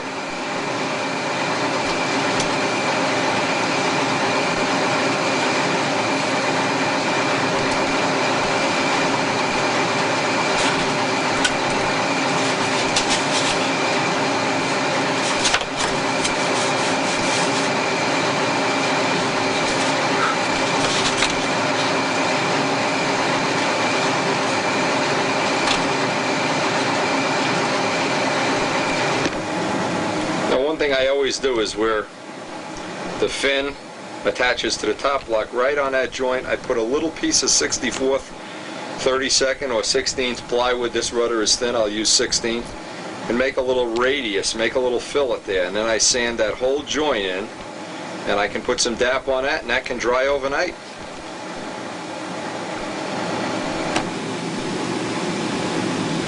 Okay, I just trace out that little piece of plywood. Now I'll go over and cut it off with the saw.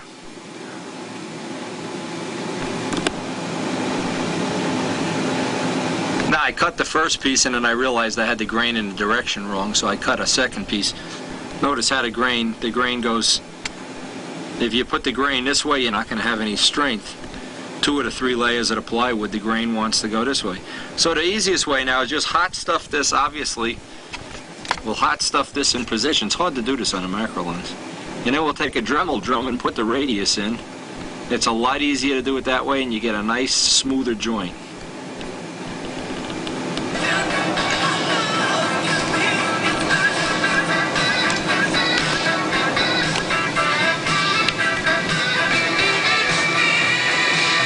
Okay, got the sanding drum on here.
Watch case and bracelet flow. That's a nice, easy way to get that radius in there without a lot of problems.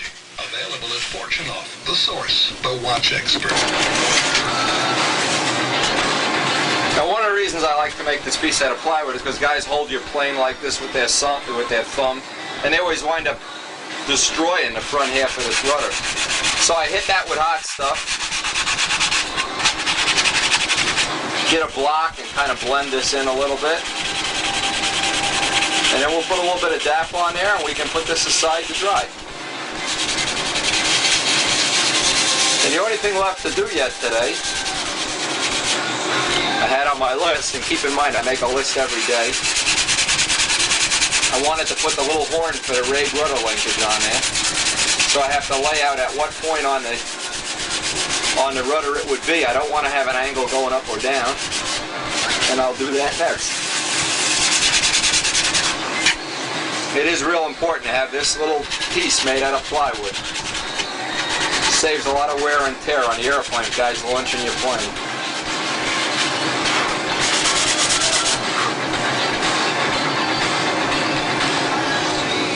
Now, whenever you put the DAP on the rudder, you don't want to have this built up in one big layer, so I'm trying to put it on in 2 or 3 thin layers. This is light DAP, ordinary spackling paste. And remember, now this is one of the places where you're going to have a reverse curve on a fillet. So obviously, one of the things you don't want to have here is an extra radius. You want to keep this fillet as small as possible. And keep the DAP good and thin. If you need to put a little bit of water in it, nice and thin is the trick. Before I put the DAP down, I always wet the wood first too, just to get a little better adhesion. It's an old masonry trick from always wet the work before you put the cement on.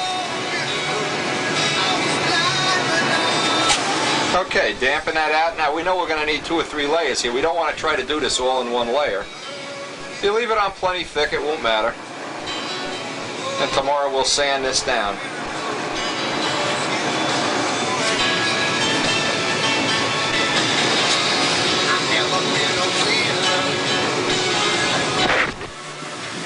Alright, here's a trick that'll save you a life. When you make the little horn for the Rabe rudder, obviously you can make it out of nylon, but then you have the bolts coming through the other side and it looks like something like an RC plane, which we're trying to avoid. In this case, what I want to do, first off, the tail is going to sit on top of the fuselage, so I know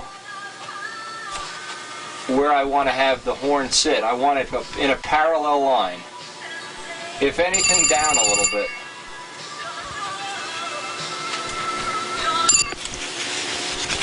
Okay, this is the last thing today. We made this little plywood horn, and I wanted to mention, you cannot make these horns out of 16th plywood. You don't have enough grain direction going in them. What you need to do is laminate 4 pieces of 64th plywood together. And when you do it, have the grain go this way, 90 degrees, 90 degrees, 90 degrees. Put 4 pieces of 64th plywood. Cut out your horn shape, and which in this case we're giving ourselves plenty of room to adjust this, plenty of room to get a a final tune on how much rudder we want here, even though we're using standard Rabe numbers. Okay, the other thing is this horn that I cut a notch right in the wood and grind and sand this flat, hot stuff it, make sure the horn is nice and straight, it's not all cocked off to one side or whatever. Anyway, it is important. I have made them out of 16th plywood and they have broken in service. You make it the way I just said with 4 pieces of 64th plywood CA, they probably will not break. That'll save you a lot of aggravation somewhere down the road. Leave it roughly a half, 3/4 of an inch long, put a lot of holes so you can adjust it. And obviously you want to have the horn just a little below. The rod is going to come out 1/4 of an inch will be the center line, so we'll drop down probably 1/8 of an inch over this fuse side. And we want to have a straight, you don't want to have the rod travel down this way, that's nonsense. And you don't want to go up. If you go up at all, you'd like to have it dead neutral, but just in case, leave it a little bit down, just 1/8 of an inch or so. Otherwise, you're going to wind up with no fillet in the back. You won't be able to make a half a fillet, like we did on the first ship. Well, that about finishes up what we're going to do on this fuselage. I think tomorrow when we come into the shop, we'll pull out the foam wing that Midge will sent and see what kind of quality we have and start getting ready to do the foam wing up.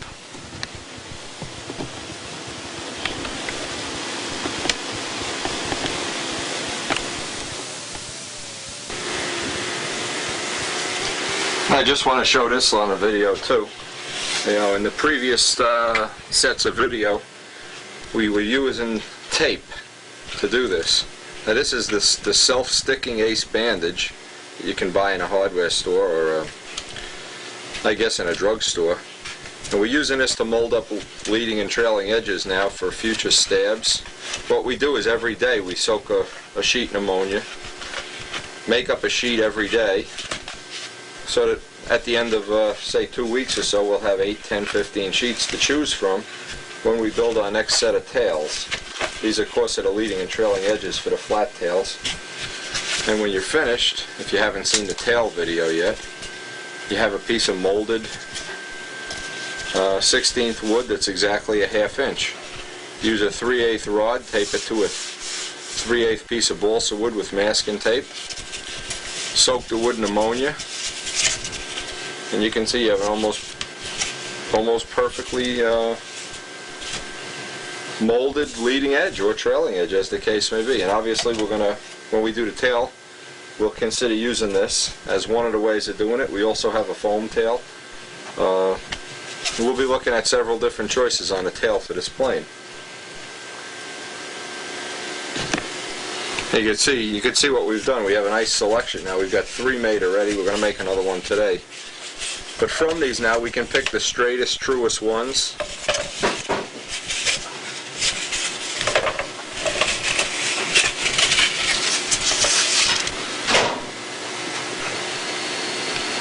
Now what you do is just go down to the store. In this case, this is a couple little things that are different than how we did this in a previous time. And these ways seem to work a little bit better. We're using clear ammonia. And obviously you just go down to the store and buy some. Take a paper towel. You can buy this any place you can buy food, really. Look for a piece of A-grain balsa. nice straight A-grain wood that you can put a little bit of a bend in. And the way I've been doing this is just soak up a paper towel. You really get sick to your stomach doing this, so wet the whole piece down. The ammonia definitely works better than Windex. And I remember in the past having talked to Al Rabe about this, Frank McMillan too, who have molded a lot of pieces, and of course Harold Price used to use ammonia on his when he did the Defiant. I remember him making the leading and trailing edges with, I can just squeeze out the extra ammonia. Phew! And if you do this indoors like we are here, without a fan, it's a real problem. It gets smelly after a while. But anyway, you rub the ammonia in. Now eventually, somewhere down the road, I hope soon anyway, we're going to be working on maybe making up a mold for the top block so that we can mold top blocks. And obviously if we do, one of the things we'll be able to do then is sell them. You won't have to make the mold yourself. Plenty of ammonia. Take a nice deep breath because this stuff really stinks. But this, I just thought this should be worth showing because this absolutely works better than the Windex. The Windex works. The first way we did this on the original video of the tail, we used masking tape and Windex, and this way is so much better. Okay. And you can see you have a lot of flexibility now.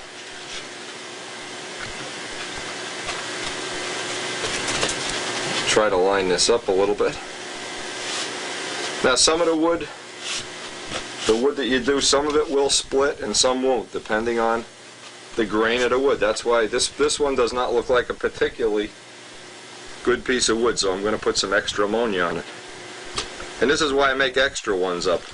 Before I start a tail, I want to have 4 or 5 or 6 in case one splits, and you can only make one a day with your mold.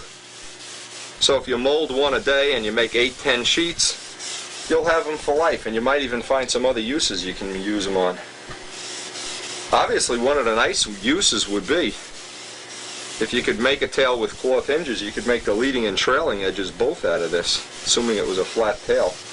It would be kind of a neat thing to try.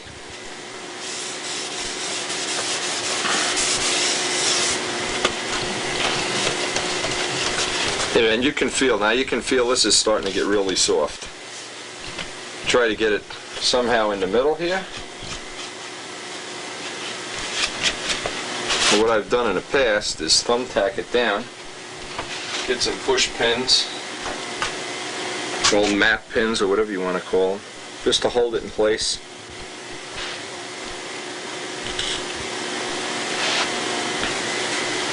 Put the lid on this ammonia because this stuff really can get you down after a while.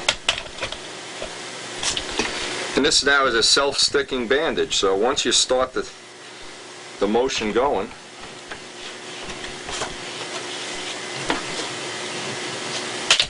now see, this piece split, so this is not going to be a good piece. Now maybe we could salvage this, and I don't know if we can because I've never tried this.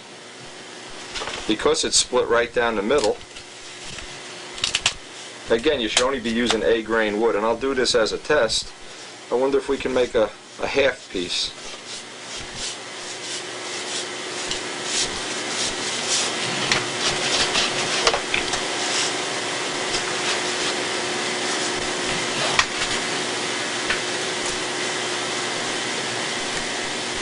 Since we really only use half of the piece of wood.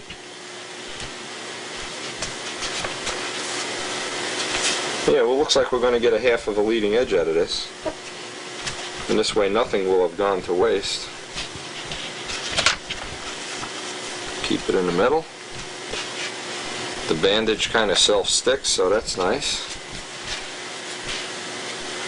And I think what we're going to try to do more and more in the future is use this technique for a lot of reasons. One of them is we can't get an unlimited supply of good wood anymore. Good wood is really getting hard to get.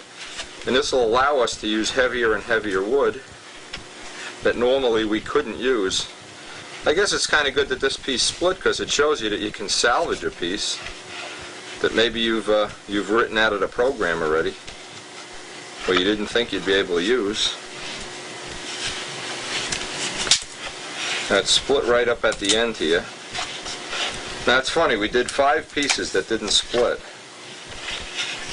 And this one here is definitely split halfway. So we'll have a half, maybe an elevator out of this piece. And this is definitely, even though this piece did not work out well, you can see that this now would be a much better way of doing it. A much better way, and kind of press it down. And now we'll be able to use, say up to, it looks like the split ends about here, we'll be able to use about 3/4 of this. So, anyway, when you see in future videos these molded pieces of wood, that's the way we've been making them.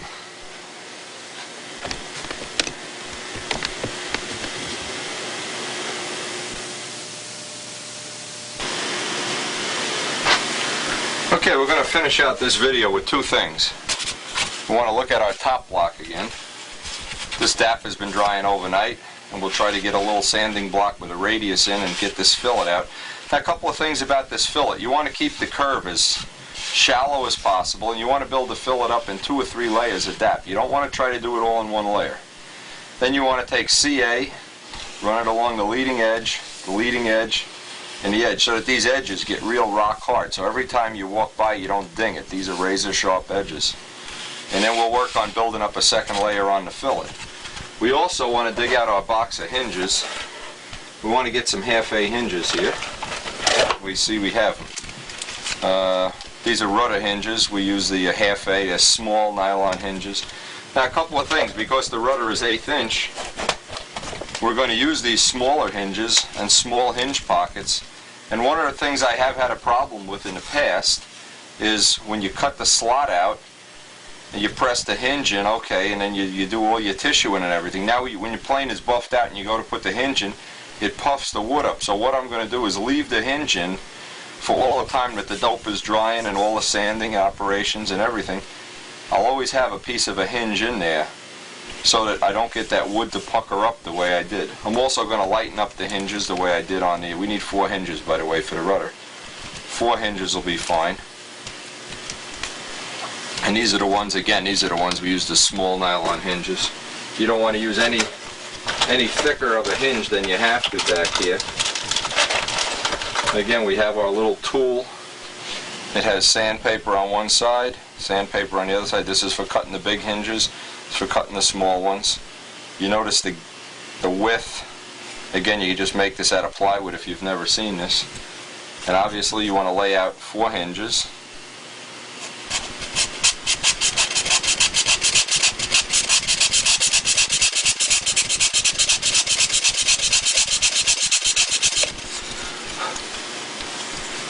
Now what we really should do is replace this piece of sandpaper pretty soon.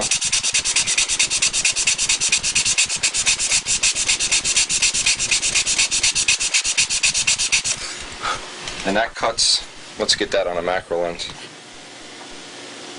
That little tool cuts the hinge pocket real nice and neat. Again, if you haven't seen what that tool looks like, it's a piece of 1/8 inch plywood, light ply, with a piece of 1/16 plywood and a piece of sandpaper glued to it. In this case, the sandpaper is getting old. We ought to replace it. Just glue it down with contact cement. Makes up some real nice. We have one side for the big IM hinges, the wing hinges, and one side for the rudder hinge. You make up a little tool like that. It'll save you a lot of time. And all your hinges should go in relatively quickly. And obviously, we keep all the hinges in one box. For whatever, some of them are dyed, some of them are white. In this case, it won't matter. The white ones will be fine. And we're going to work on that fillet a little bit there. And you can see how this tool, it cuts the notch, and it stops just short of making the pocket too big. It just makes exactly the right size. And as you grind it in, you get exactly the right size hinge pocket.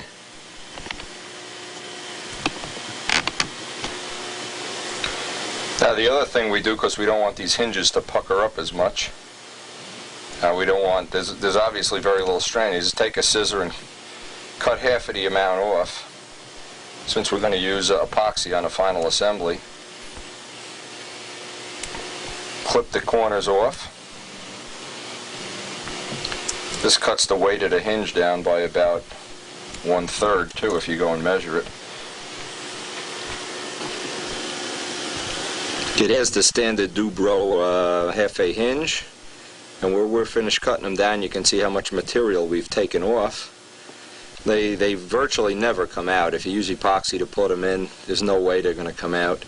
And the wing hinges, even if they did come out, we have the hinge lines taped virtually all the time anyway. And this will save you an amount of weight that you'll be very surprised when you see if you use 15, 20 hinges in a plane and you cut the weight in half, it adds up. It's one of those things that just goes along for the ride.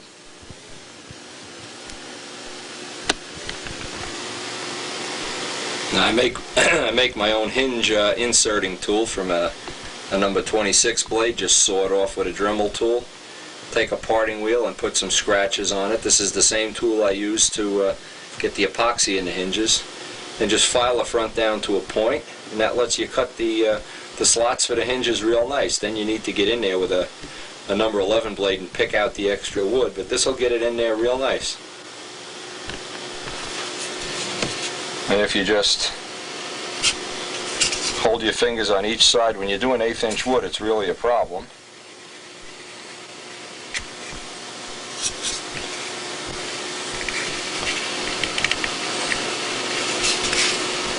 That's about as neat of a hinge as you're going to get. Quick and easy, not a problem. Try to get it centered right in the middle. Work it in real slow. If you feel it coming through one side of the wood or the other, you know you have a problem.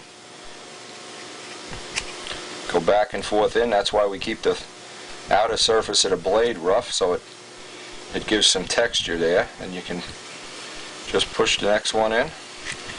You can go right down and get all your hinges done in a very short amount of time.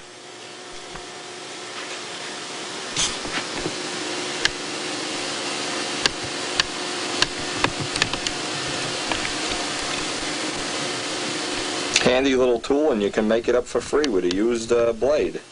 You don't even need a new blade. You can take a used one. I think somewhere earlier on in the video we showed how to make that tool. We'll go back and do that again. Anyway, this is about completing it. We're going to work on that rudder fin fillet, and then we'll finish out the video with some of the pictures that have come in over the last 2 weeks of new projects people are working on. This way we end up the videos in a nice clean way. This video will finish the fuselage. The next one we're going to do is we're going to start on the foam wing. If you haven't seen a foam wing being built, the next tape is going to have the complete foam wing, putting the gear in the wing, sheeting it, glassing it, everything. Let's hope we get a good video. It'll be real helpful for you. We have a built-up wing now, and we do need a sheeted wing. Now, as I said before, now that you have the hinges in here, you'll notice you have puckered the wood. You've spread the wood out because you now have the thickness of the hinge in there. So what I do from this point on, I'll leave the hinges in. They're not glued in, and I'll just block sand down both edges so I don't have that puckering effect. Especially after we dope this a few times. And this way you have a nice tight fit on the hinges. You're sure to get a good grip when the epoxy goes in there. And you also won't have that look of everywhere there's a hinge, that there's a puff.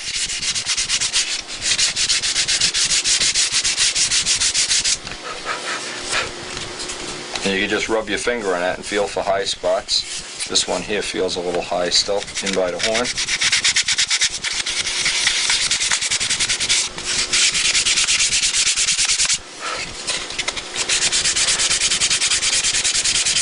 The idea is at the end of the year we already have building a D-tube wing on video. We have building a wing with the box method, a sheeted rib wing.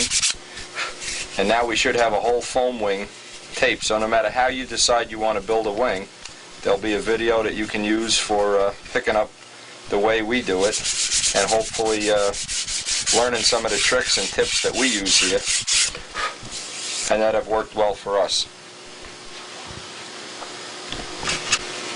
Now just don't forget that when you insert the hinges in here, and these are not impermanent, you want to get the pucker out of here too. And obviously we'll do the back of the fuselage here all at the same time.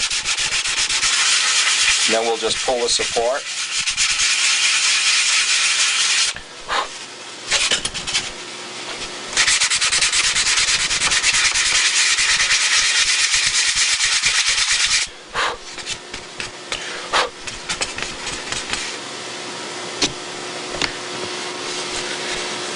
Now this is the block we use for getting that radius right in there. And just kind of clean up that dap, put the second coat on.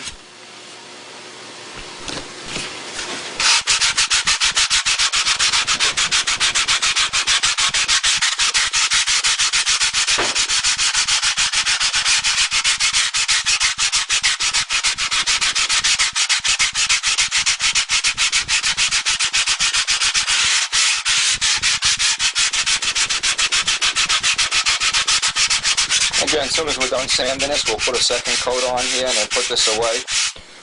This will about finish up the this tape.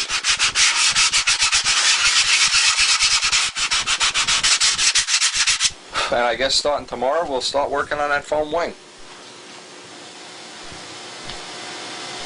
Alright, that completes the end of the 7-ounce fuselage that we hope we've shown some of the construction techniques on. We don't want to repeat everything, obviously. Just the unique features. We're going to go on and put some photos here, like I said before. And we will go on. The next step in this is going to be the foam wing, the video on the foam wing. So, hope you're getting some good information out of this, and hope you enjoy the photos at the end.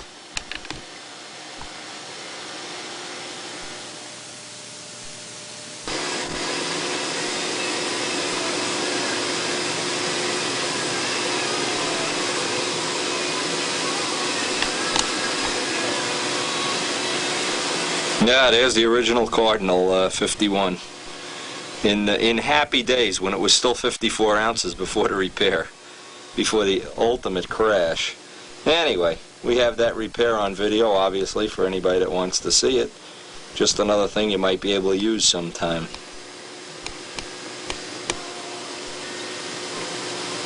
Now, of course, my my lovely wife Karen here pinching my behind. I don't know. I think she had a good grip there with a pair of pliers or something. It really looks like I'm in pain. Jimmy and Debbie Borelli. Great days at Flushing. This is from one of the early Flushing contests.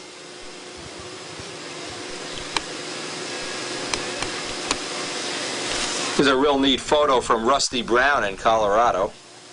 Rusty's sent me several photos over the years. This is one of his nicest efforts.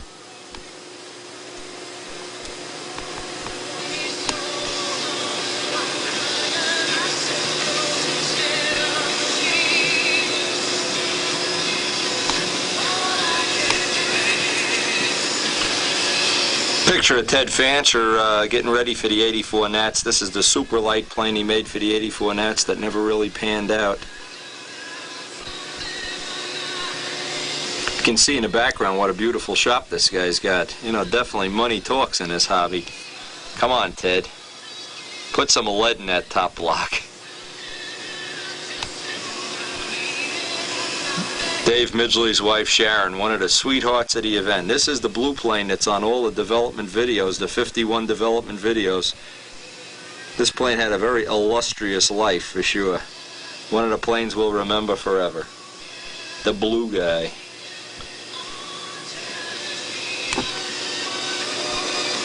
Now just look at the size of this fuselage. This is going to be a future semi-scale stunner. Check the size of this body out.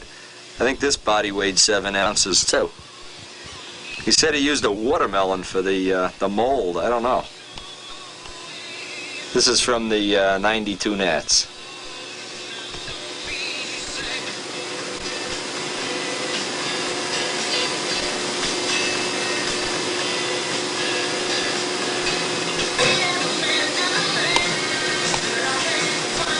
Now this is just to show you a meeting of the AA Alcoholics Anonymous Rehab Club.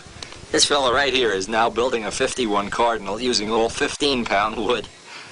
More on this later in the video. This is Dave Cook's son, and he's building a 51 Cardinal right now, too. And obviously Dave gave him all his heaviest, rottiest wood, so last I heard it was coming out about 80 ounces.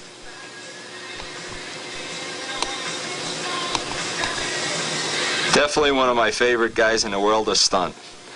One of, if not the favorite guy, John the Godfather DeTavio. This is him cooking up a storm at the Flushing contest. He gave out all kinds of cool Italian food for everybody. We all had diarrhea, and then he made us pay to get in the outhouse. Here's my nostalgia Fox 35 powered Nobler. This is the one that all the videos, the Nobler videos. This is the Nobler right here of the Nobler videos. And a Big Jim Fox 35, molded Midgley canopy, Top Flight 10.6 that had a 25-cent price tag on it. What nostalgia. Plane will live in infamy.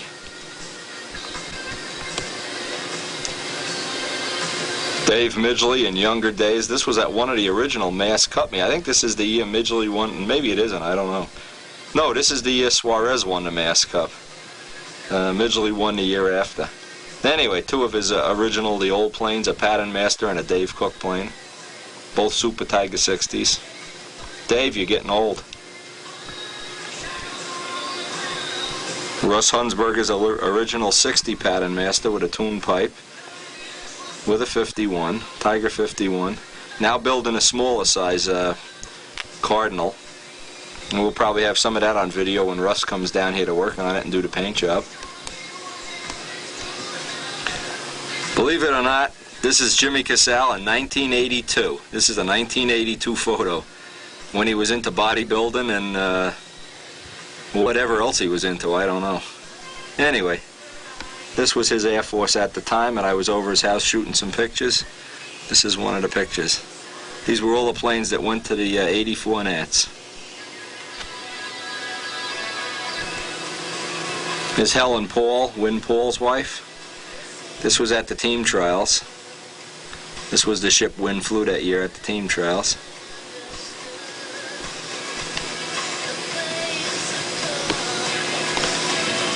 This is Sandy Hunsberger, affectionately known as Busty Hushnagle. And this is one of Russ's planes. This is the one that Russ picked up the handle on upside down and became a million-part kit. And we repaired it, and it's back to being in one piece. Still gets good service out of it. His original Persian.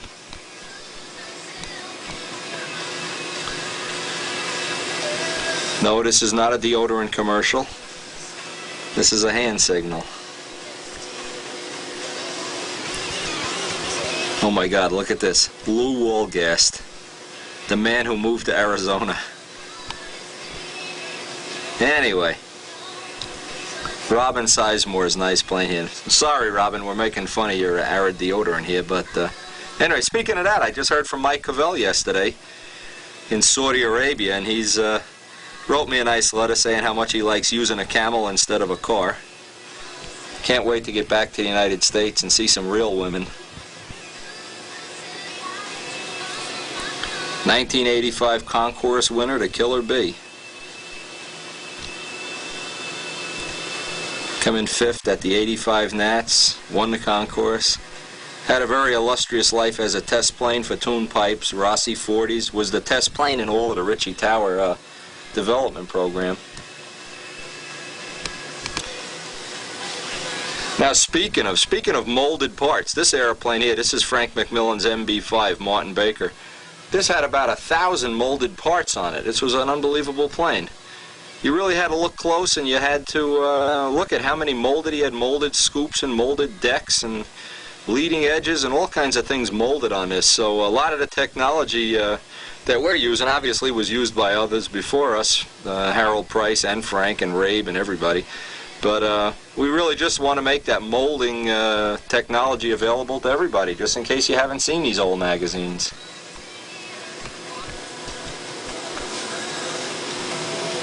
Bruce Ship's real nice Magnum. Notice the fuse gear. Notice he took advantage of all the technology, heavy-duty control systems. Nice paint job, nice. There's Ward Van Duzer, who now works for Randy Smith, who didn't take advantage of anything he knew. Ward, the hat's gotta go.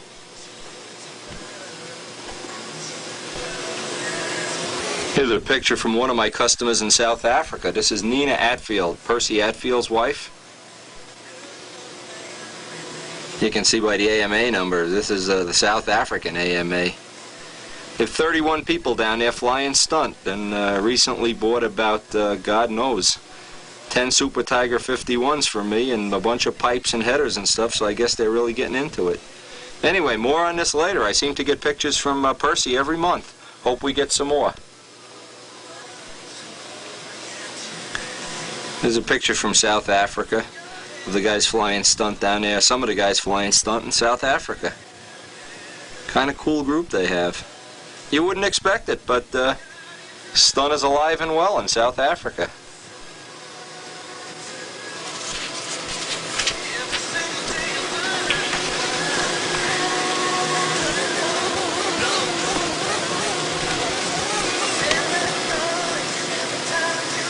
Now, what photo collection would be complete without a picture of the old Sidewinder? This is the one that's on all the construction videos. Still have him. He's running with a Super Tiger 60 now with a tuned pipe. Converted over to fiberglass engine mount.